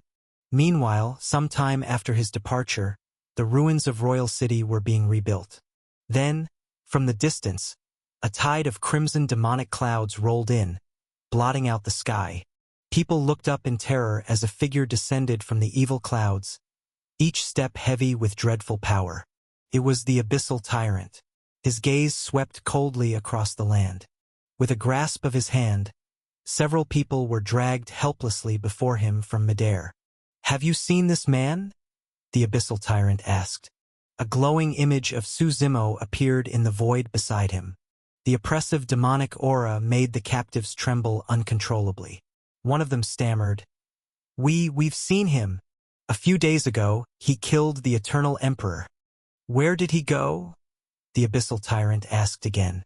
We don't know," they cried in fear. Before they could finish, they were consumed by the demonic clouds, erased completely, without even bones left behind. "Damn it! Late again," the Abyssal Tyrant murmured, then smiled darkly. "No matter. It only makes the hunt more interesting. The rat can't run forever." The power radiating from him was far greater than before. He had fully ascended into an eternal overlord. The elders of old once said this. Those who enter dark Nether Mountain have opened the door to death. There is no road back. And in time, what followed proved their words true. No one who entered dark Nether Mountain had ever returned. Because of that, the mountain was shrouded in dread. For hundreds of miles around, no creature dared approach. There wasn't even a single village in sight. Only desolation, silence, and, at its heart, a lifeless mountain. The figure of chaos descended from the void. As Su Zimo's feet touched the ground, endless waves of death energy surged toward him, seeking to consume him entirely. His body began to age visibly, flesh shriveling, life ebbing away. If this continued, he would soon become nothing but bones. A leaf from the tree of life within him drifted down, forming a barrier that blocked the death energy completely. Only then could Su Zimo proceed toward Nether Mountain with ease. He walked for several minutes and did not see a single living soul. The stillness was so absolute that it made him feel as though he himself had become a wandering ghost. At the foot of the mountain he raised his head. The mountain wasn't tall, shaped like an open hand, and exuded an ancient aura. Among the mournful wails of the white bones, the path of life and death leads into the nether. These words, written in bold black strokes like ink splashed across the stone, were carved upon a stele ahead. Seek not comfort in the mortal world, for beneath the illusory sea, souls reunite. He didn't know who had carved them. The path up the mountain was made of uneven, jagged steps. As soon as Su Zimo stepped onto them, an invisible force blasted him backward. Only the dead may tread the nether. A solemn voice resounded from all directions. Immediately, boundless death energy rose like mist, enveloping heaven and earth. The air thickened with death, and soon a chilling wind blew through, carrying the faint silhouettes of ghostly soldiers and generals. The howling gusts sounded like the wailing of lost souls. Su Zimo said nothing. In his palm, the tree of life shrank countless times until it spun gently within his hand. Its radiant life force pulsed outward, far stronger than the surrounding death energy, and wherever it spread, the deathly aura dissolved. What an unpleasant aura! Came a raspy voice from the mountain path. A moment later, two black-robed emissaries emerged from the void, each wielding a scythe. Without a word, they lunged at Su Zimo. With a casual wave, Su Zimo unleashed two arcs of blade energy that instantly cleaved them apart. Yet, in the next heartbeat, their bodies split into 4, then multiplied, for to 8, 8 to 16, 16 to 32, an endless swarm. Su Zimo said coldly, "Absolute power cannot be offset by mere numbers." His body radiated endless streams of blade intent as he advanced step by step up the mountain path. No matter how many emissaries emerged or multiplied, his blade energy shredded them all. Even tens of thousands could not come within a single step of him. Once again he set foot upon the mountain path. The same powerful force tried to repel him, but this time he was prepared. Channeling his strength, he pressed forward, one steady step after another. After climbing for some distance, the black-robed emissaries vanished. At the mountainside, he encountered an old man leaning against a smooth boulder, polishing 2 hooked sickles in his hands. Su Zimo stopped beside him. The rhythm of the old man's movements was mesmerizing. Watch long enough, and the act seemed to hold unfathomable depth. At last, the old man stopped and looked up at Su Zimo with a smile. "I've heard your name for a long time," he said. "Today, I finally get to see you in person." "And you are?" Su Zimo asked. "Corpse Hook," the old man replied evenly. "One of the 9 ghost gods," Su Zimo said, frowning. Of the 9 ghost gods, he had only met 2 before, Kuei and Abyssal Chimera. Though Corpse Hook was also among them, this was their first encounter. "Are you ghost gods part of the Nether race?" Su Zimo asked. "We answer only to the end of calamities," Corpse Hook said, shaking his head. Seeing Su Zimo's doubt, he explained, "I was ordered to guard the entrance to Nether Mountain, to prevent the ghosts from leaving the Forbidden Lands." "And what is your purpose in that?" Su Zimo asked. "That's something you'll have to ask the Lord yourself," Corpse Hook said with a faint smile. "I just didn't expect you to come to the Forbidden Lands in person." "Where is the entrance to the Forbidden Lands?" Su Zimo asked. "Upon Nether Mountain lies Nether City. When midnight strikes, the gates will open on their own," Corpse Hook said. Su Zimo nodded and continued up the path. "Are you planning to leave the ghost god heaven?" Corpse Hook suddenly called out as Su Zimo walked away. "Why?" Su Zimo turned and asked. "We have a way to help you leave," Corpse Hook said. "But in exchange, we need a promise from you." "I make no promises," Su Zimo replied flatly. "And I don't need your help. I know you have Saint Sovereigns at your side, Corpse Hook continued. But even with their protection, you cannot leave the ghost god heaven, not by your current strength. Even Saint Sovereigns would be useless. That's not something you need to concern yourself with, Suzimo said coolly. I'll be here on Nether Mountain, Corpse Hook said with a faint smile. When you change your mind, come find me anytime. Is that your own idea? Suzimo asked. End of Calamity's order, Corpse Hook replied truthfully. Suzimo frowned slightly, then resumed his ascent. Behind him, the sound of Corpse Hook polishing his hooks echoed once more. At last, he reached the summit of Nether Mountain where a city stood. A ghostly city, shrouded in darkness and silence. It was daytime, yet when he walked toward it, the city appeared like a mirage. His body passed right through its illusionary walls. Suzimo wasn't in a hurry. He simply sat and waited. From afternoon until deep into the night, he waited. At last, as darkness thickened, the city grew more solid, more real, until, with a deep clang, its gates opened. Nether City was open. 2 ghostly guards stood at the gates. Within, the city was lively and crowded.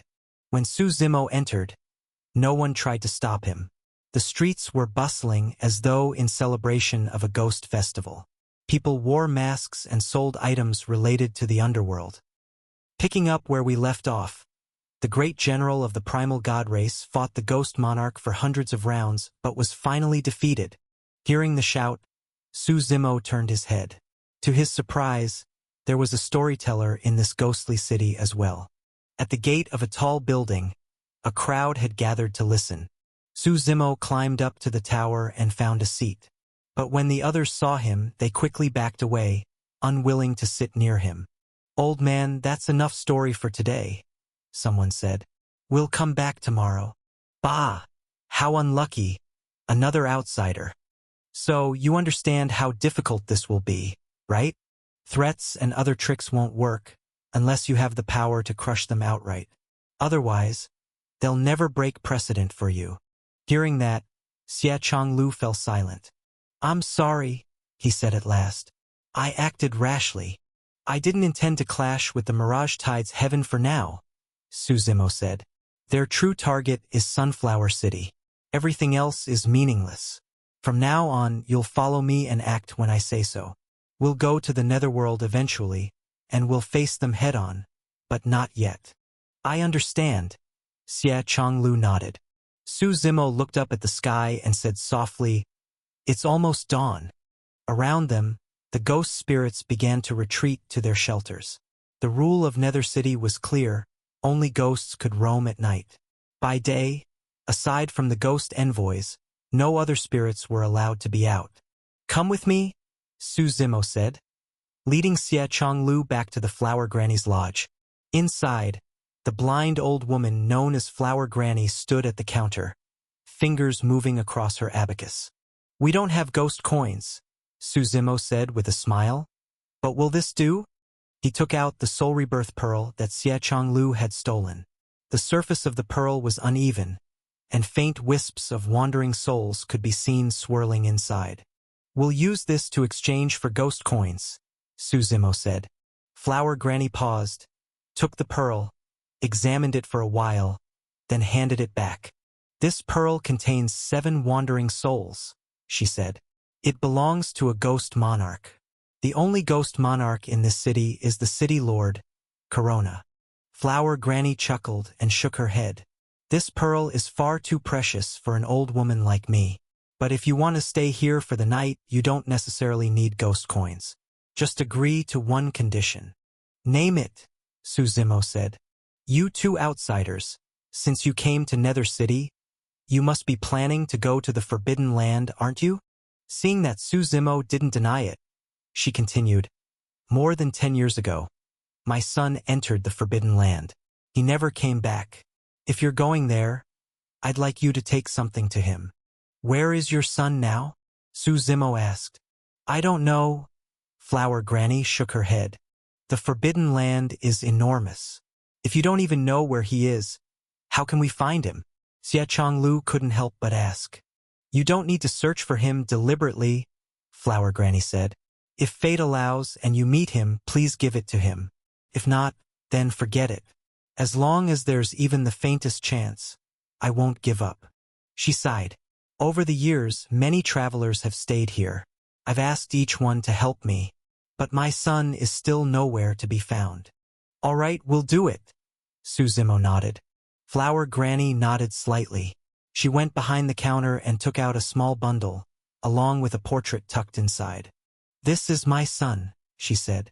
If you see him, give him this package. Tell him that I miss him and want him to come home. Afterward, she arranged rooms for the two men and warned, don't leave your rooms tonight. No matter what sounds you hear, do not come out to look. When she left, Suzimo and Xie Chonglu each went to their own rooms. In Nether City, it was always dark, whether day or night. Late into the night, a commotion suddenly broke out outside their rooms, followed by the sound of things shattering. Suzimo remembered Flower Granny's warning and didn't go out. The noise continued all through the night until dawn.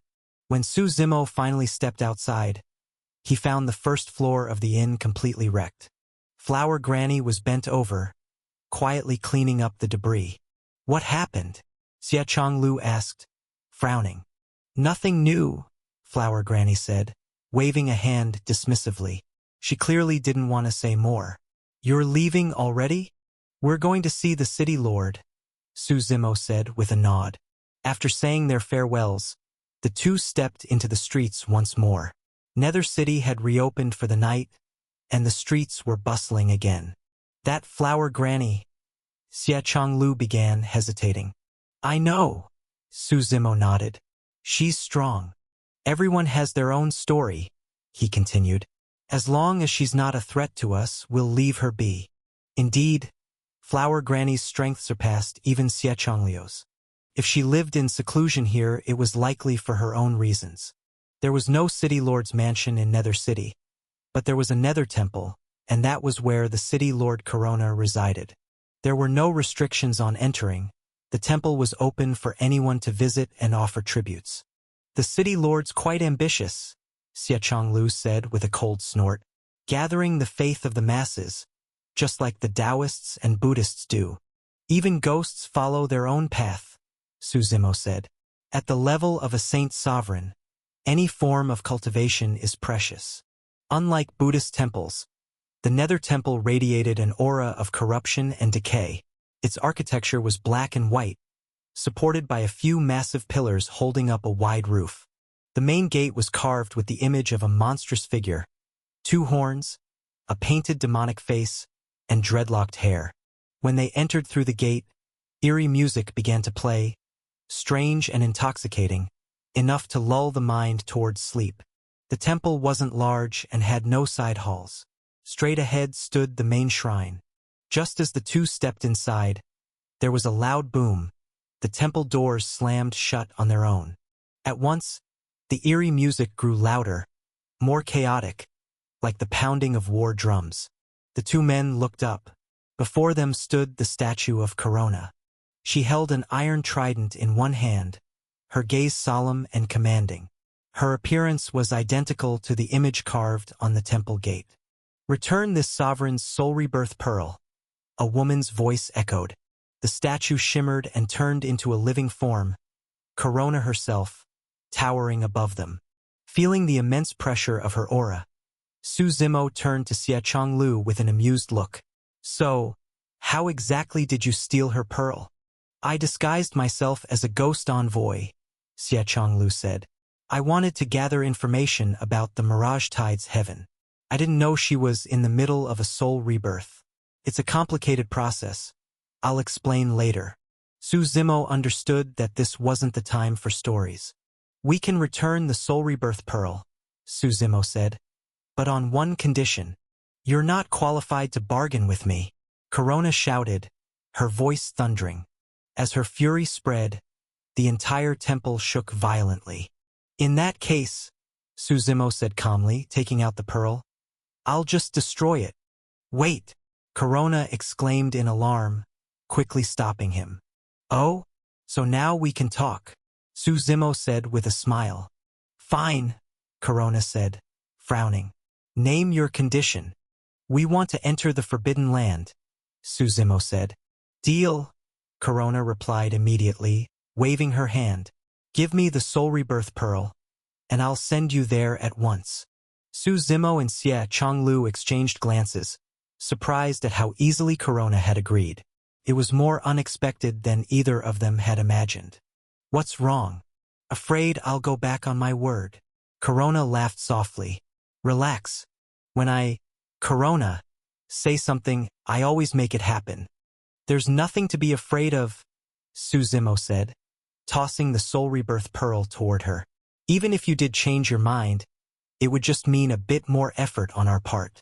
Corona caught the pearl and examined it carefully.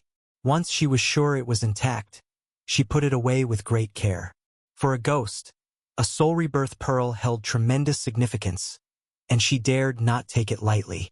She extended her right hand, and a key-shaped object floated in the air. The key began to rotate slowly, and it seemed to unlock some kind of seal in the void. It turned out that this ghost temple itself was the entrance to the Forbidden Land. As the temple sealed itself off, spirit energy filled the air, and the surrounding aura thickened.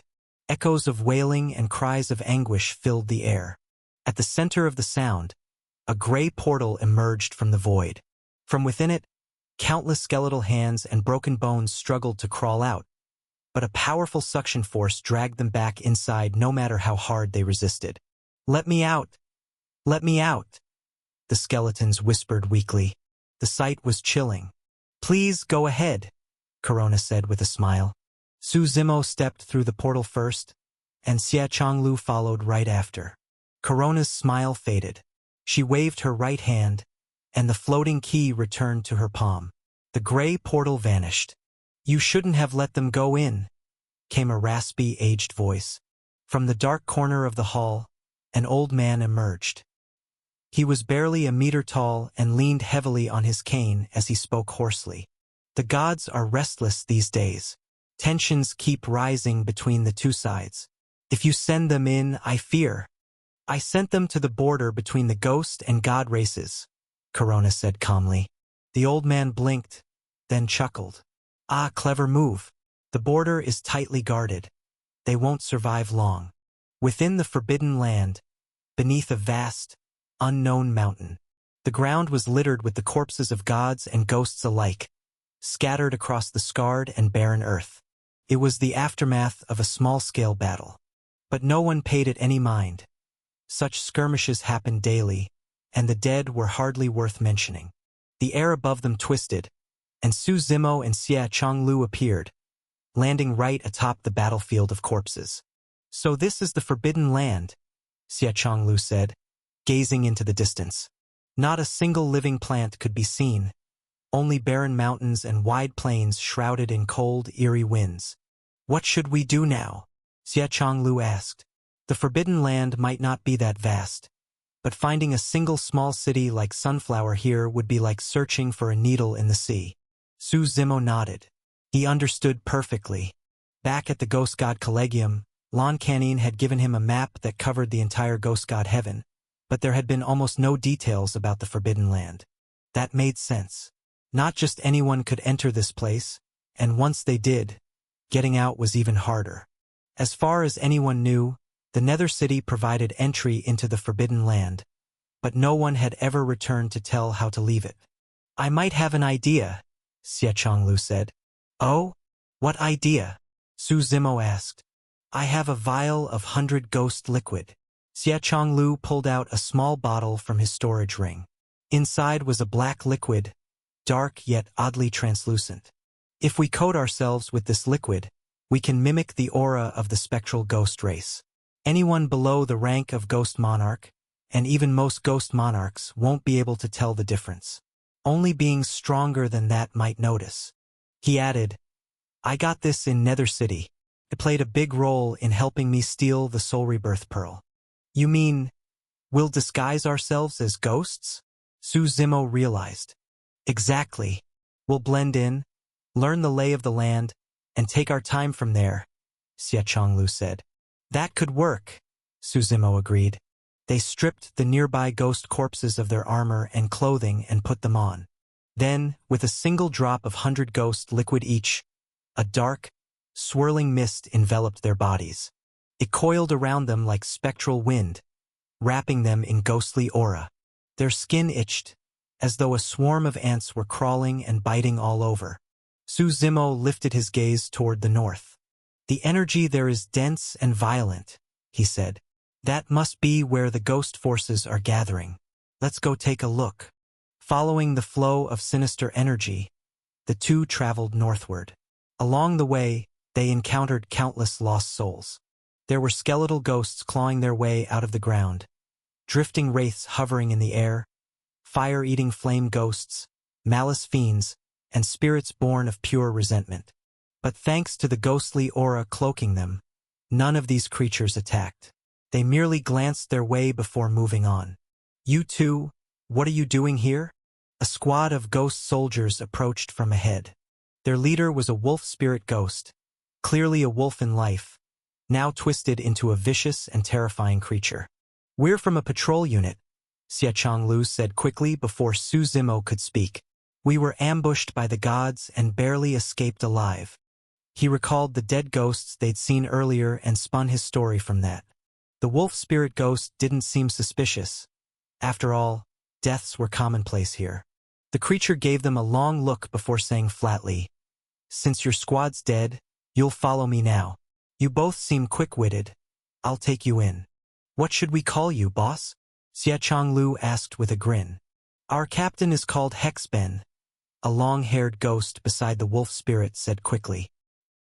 "He's one of Ghost Monarch Netherprime's most trusted subordinates."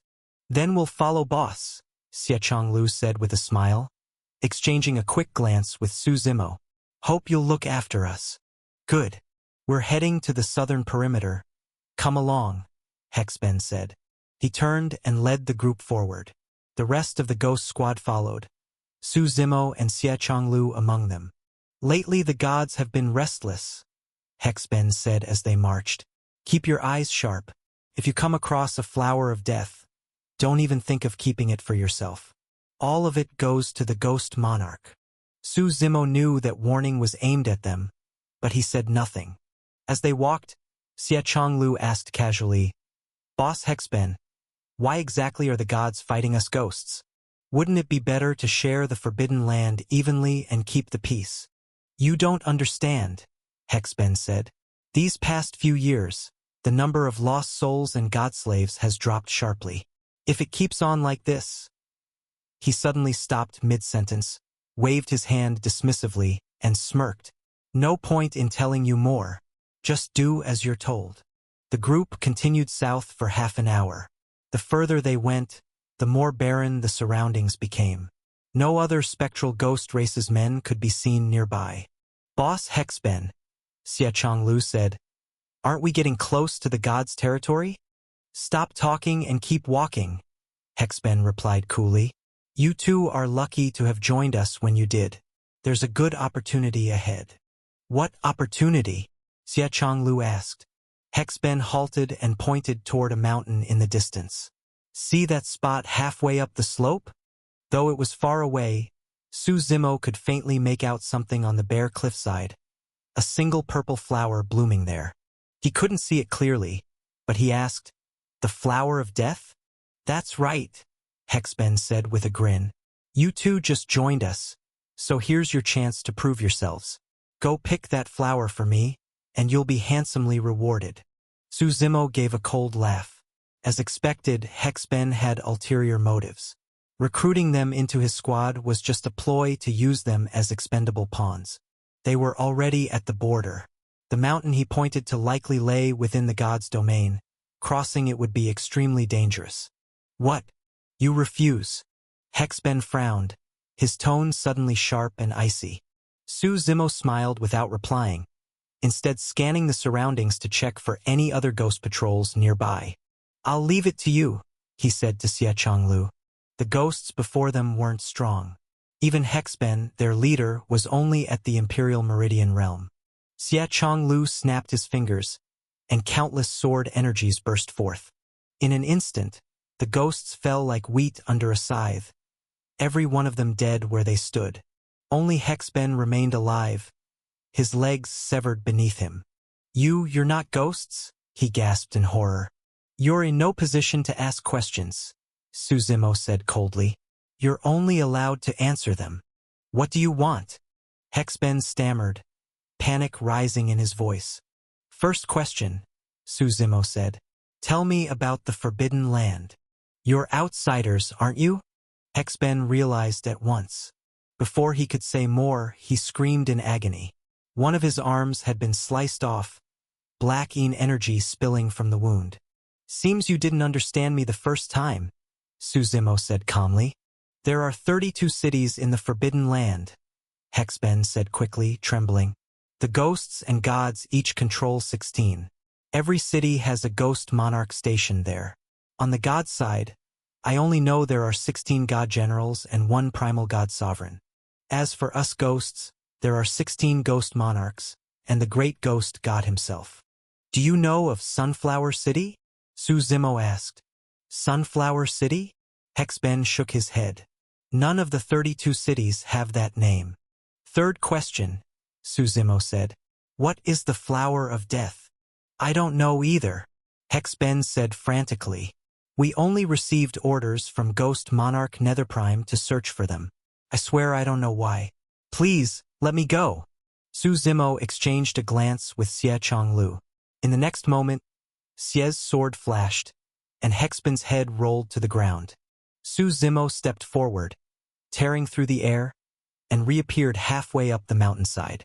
Only then did he get a clear look at the Flower of Death before him. It had 3 petals, their dark purple hue swirling with black veins that rotated counterclockwise. A faint aura of decay radiated from it. When Suzimo touched the petal, a surge of death energy flowed into him instantly.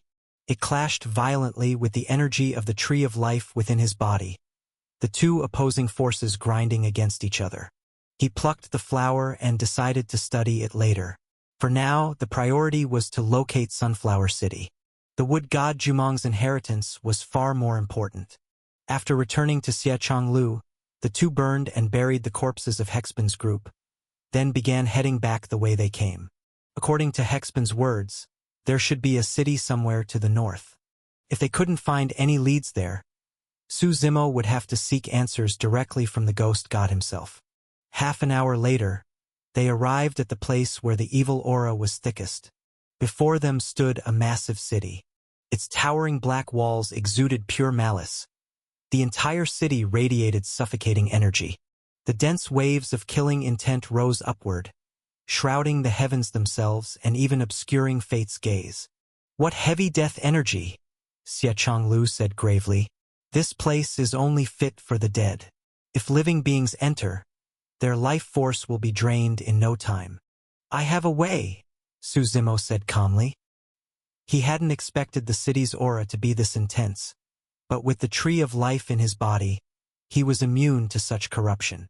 He tore off a leaf from the tree and handed it to Xie Chonglu. "The life force within this will protect you until it's spent," he said. "Yama City," Suzimo murmured as they approached the gates, gazing up at the ancient black walls inscribed with eerie symbols. On both sides of the gate were 2 lines of words. "When Yama comes at the 3rd watch, life and death are decided by fate." They entered the city. Inside, it was vast. Ghosts by the tens of thousands brushed past them in an endless stream. "Have you heard? General Hepburns won 100 matches in the arena without a single loss." "Of course I've heard. For the past 6 months, no one's been able to take that arena from him." All around them, the ghostly crowds were buzzing about the same topic, the arena battles. Suzimo grabbed a passing ghost and asked, "Have you ever seen the Ghost Monarch Netherprime?" "What's this about?" the ghost said suspiciously. "We have important intelligence to report to him," Xie Chonglu said quickly. "If it's important, report it to your captain," the ghost said impatiently. "Our captain was ambushed and killed," Xie Chonglu said, feigning grief. "Then go to your division's ghost general," the ghost replied. "The ghost monarch isn't someone just anyone can meet. Even I'd like to see him." Su Zimo and Xie Changlu exchanged a look. This was going to be tricky. They knew Hexben had served under Ghost Monarch Netherprime, but as for the Ghost Generals, they knew little to nothing. Let's check out the arena, Xie Changlu suggested. Didn't they say there's a Ghost General fighting there? Su Zimo nodded. It was their best lead for now. The city was large, so it didn't feel crowded, but the arena was an exception. There, the streets were packed shoulder to shoulder with ghosts, the massive crowd surrounding the ring so tightly that it was impossible to move freely. Su Zimo and Xie Changlu squeezed their way forward until they could finally see the scene on the stage. The arena was built from slabs of purple nether crystals, its sturdiness beyond question. On the stage stood two ghost generals, both clad in armor. The gold-gilded plating radiated a powerful aura.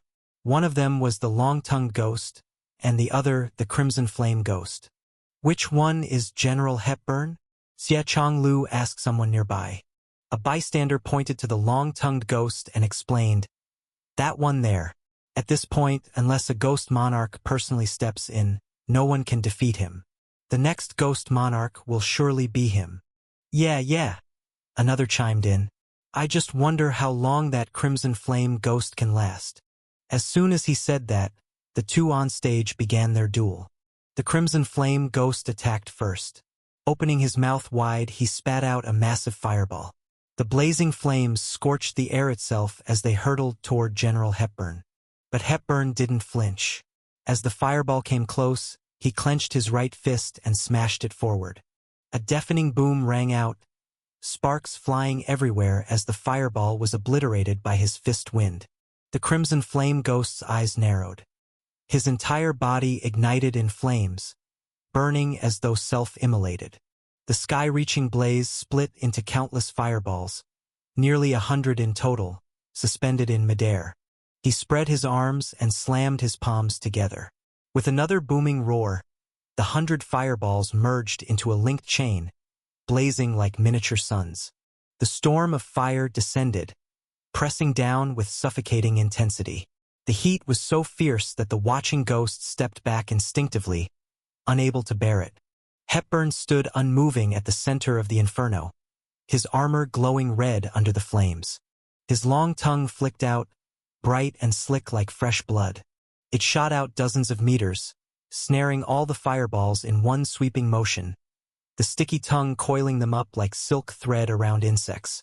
A moment later, he opened his mouth wide, so wide it split grotesquely, stretching nearly 100 meters across, and swallowed every last fireball whole. This? The crimson flame ghost stammered, stepping back in fear.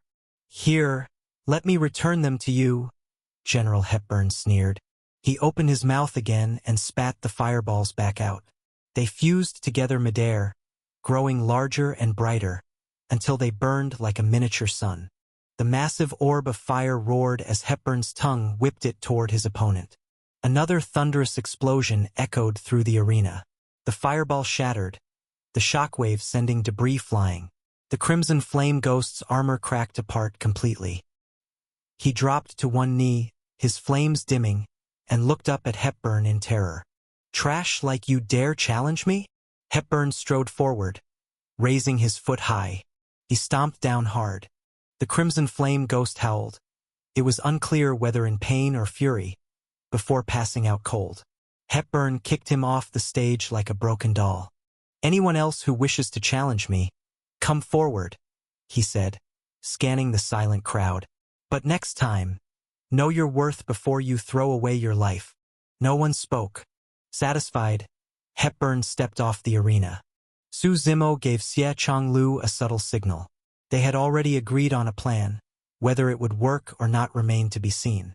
"General, I have urgent news to report." Xie Changlu ran forward, shouting anxiously.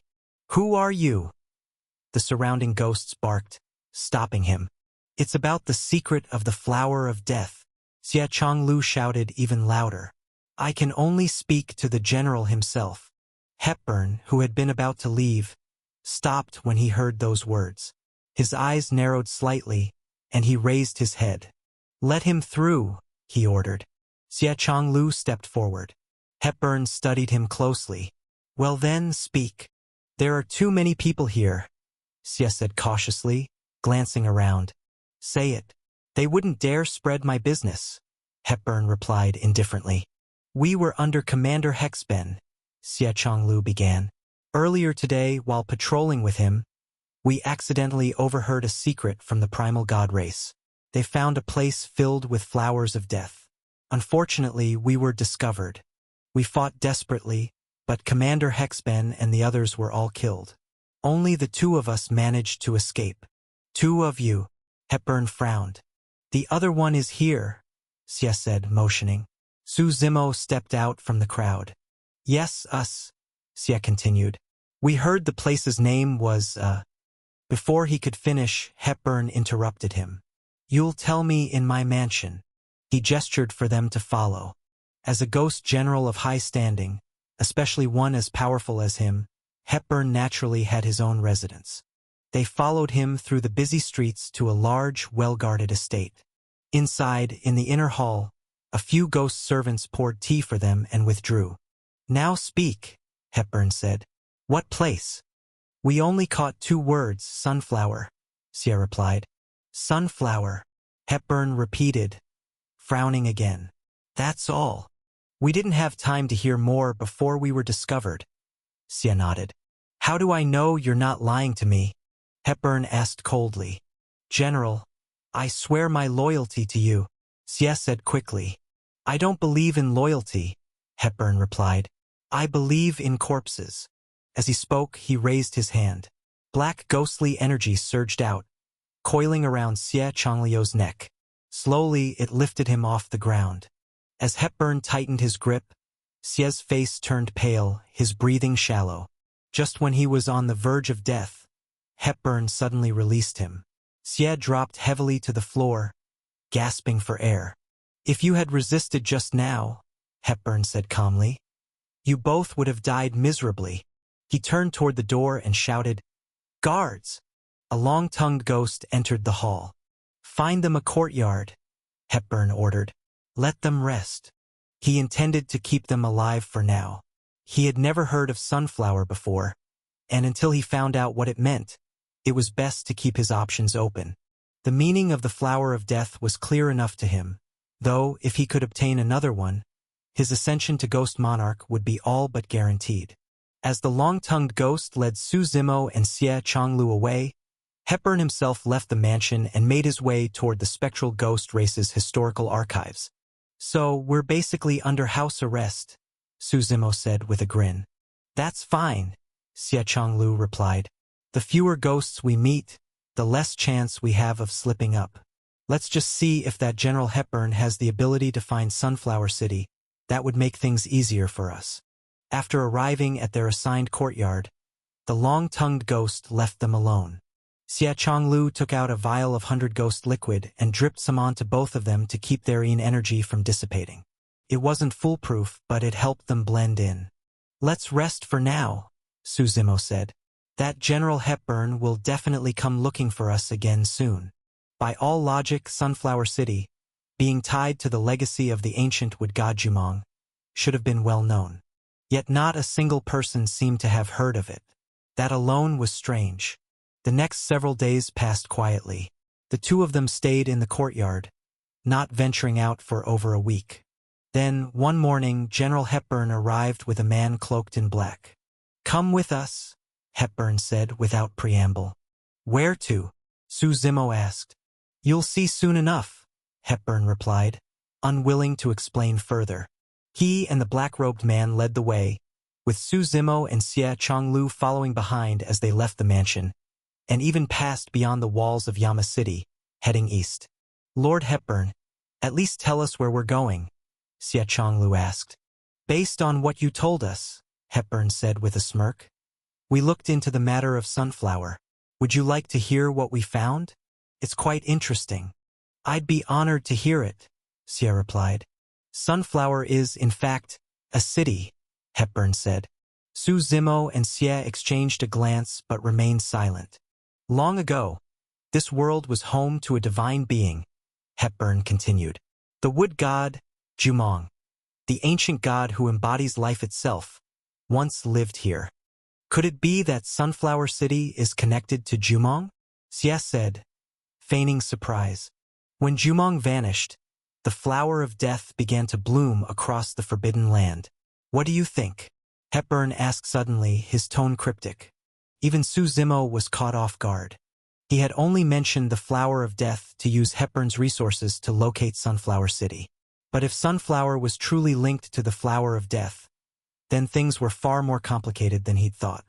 Hepburn seemed ready to continue speaking, but the black-robed man beside him gave a few deliberate coughs. Hepburn immediately stopped talking. If you already found Sunflower City, Xia asked suspiciously, why bring us along? We looked into your backgrounds, Hepburn said coolly. There's no record of either of you in Yama City's registries. He didn't need to finish the thought, his meaning was obvious. These two weren't truly Hexbin's subordinates, nor residents of Yama City. That meant they could be spies sent by another ghost monarch. The ghost monarchs were far from united after all. Su Zimo wasn't concerned. It seemed Hepburn suspected they worked for another ghost monarch, but it never even crossed his mind that they weren't ghosts at all. The group continued on in silence, each harboring their own motives. After passing through several ghost cities, they eventually arrived at a vast desert of yellow sand.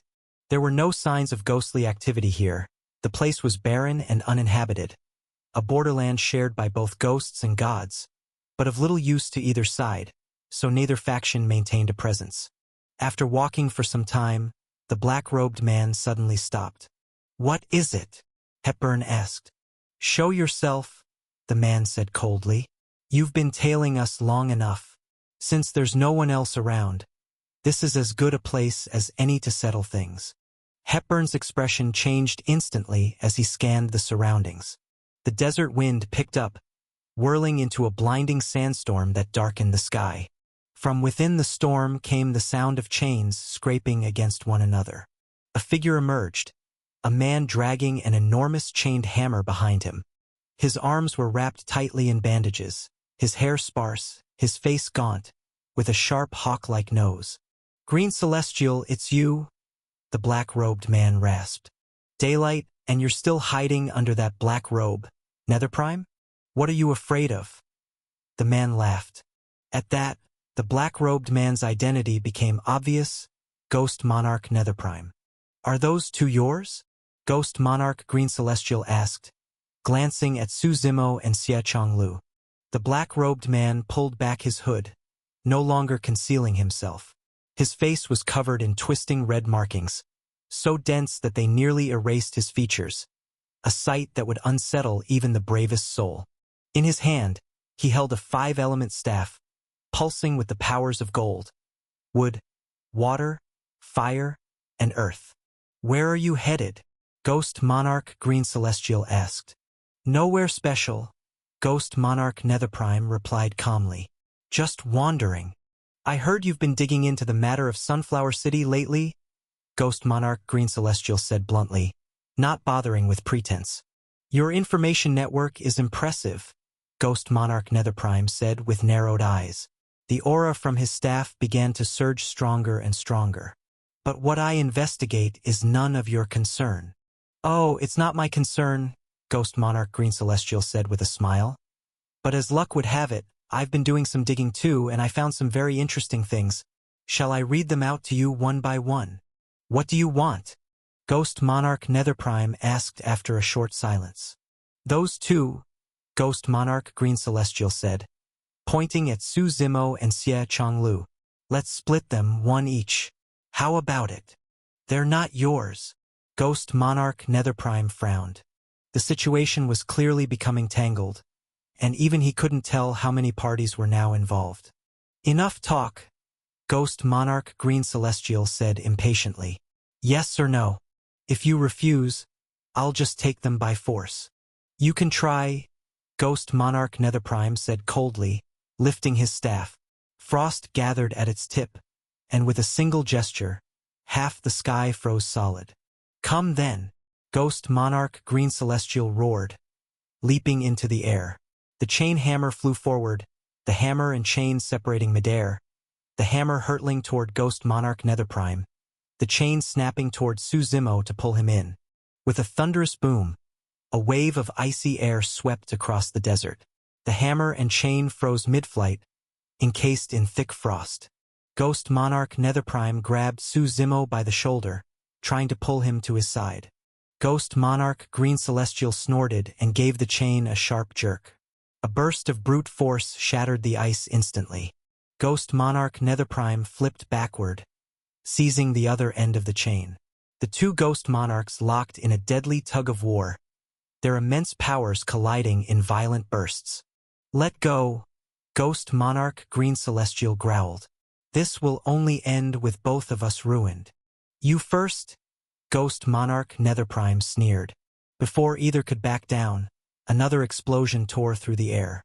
The taut chain suddenly exploded in a flash of sparks, violently forcing the two combatants apart.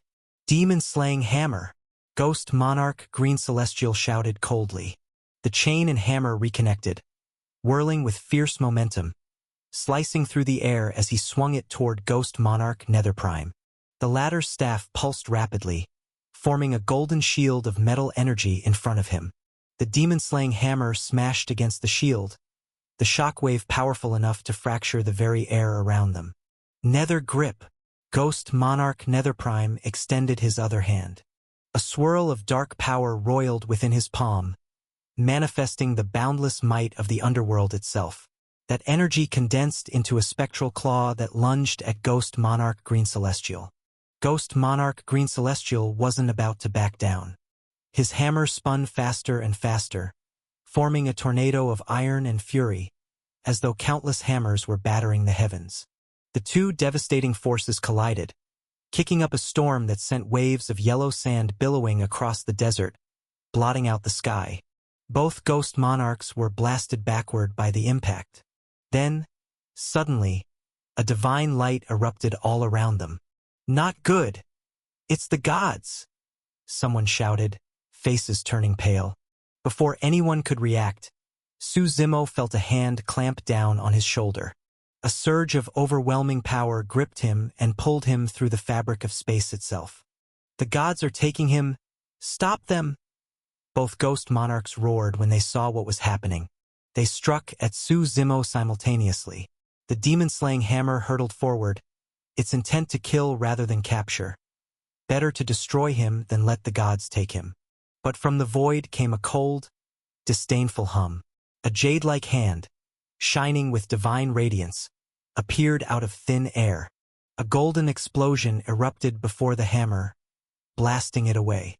In the next instant, the air calmed, and Su Zimo vanished without a trace. "Damn it! The gods must have planned this all along." Ghost Monarch Netherprime growled, his face grim. "This is too big for just the two of us," said Ghost Monarch Green Celestial evenly. "We should contact the other Ghost Monarchs." "You just want them to take a share of the spoils," Nether Capital said bitterly.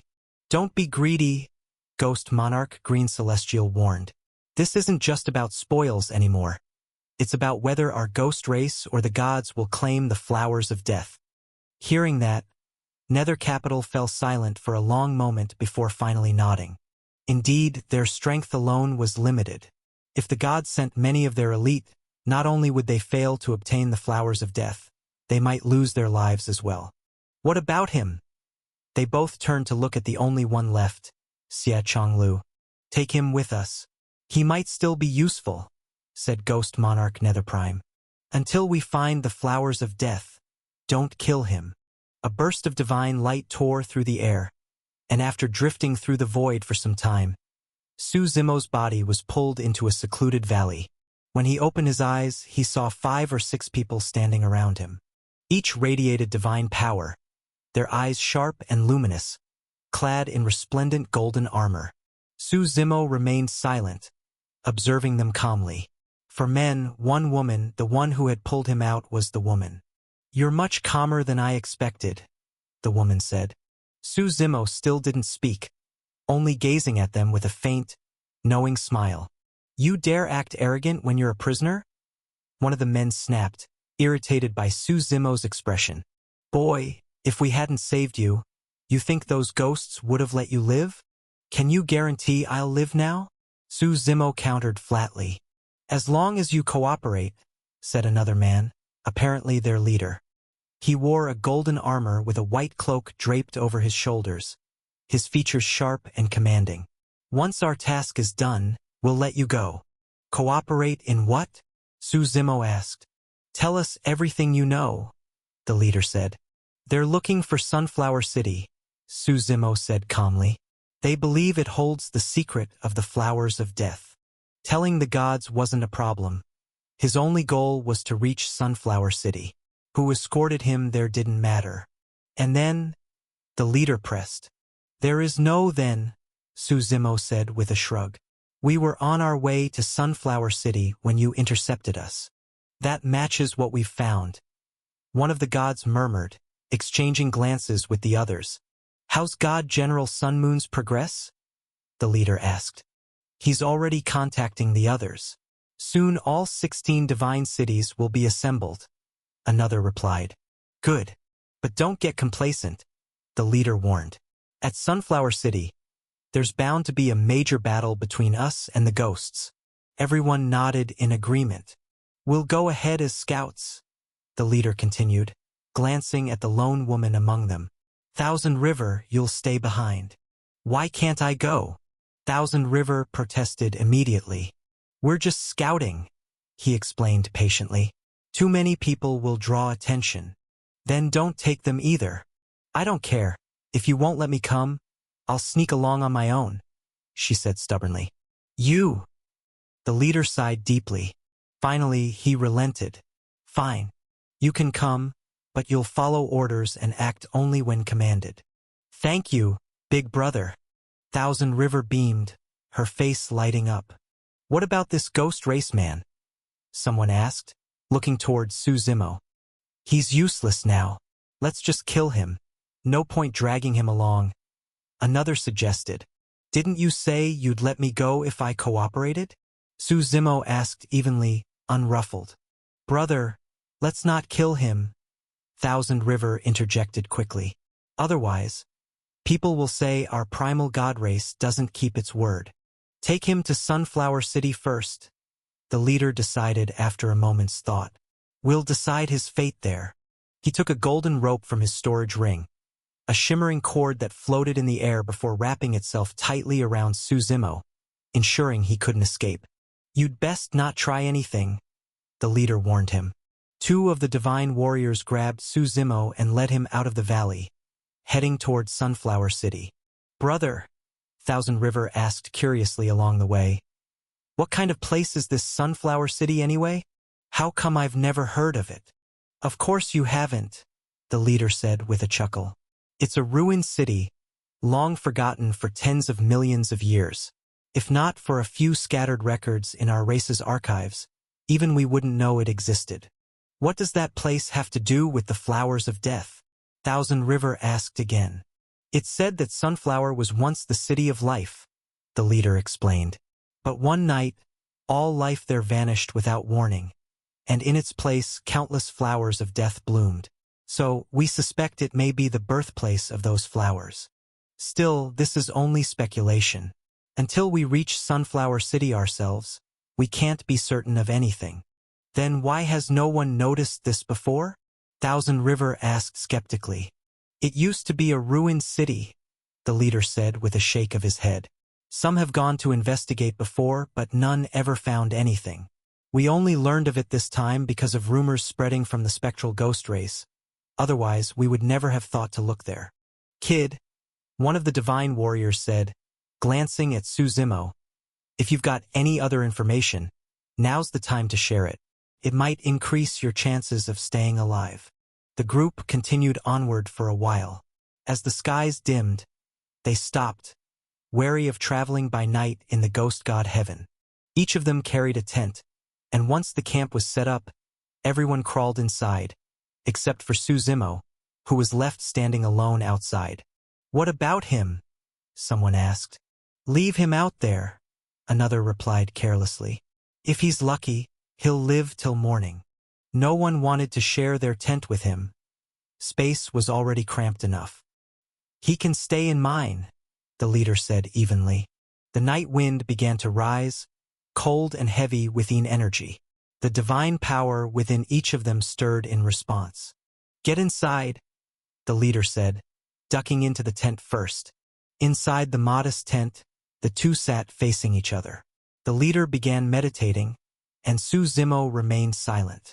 You've been calm this entire journey, the leader finally said after a while. The calmer you act, the more uneasy I feel.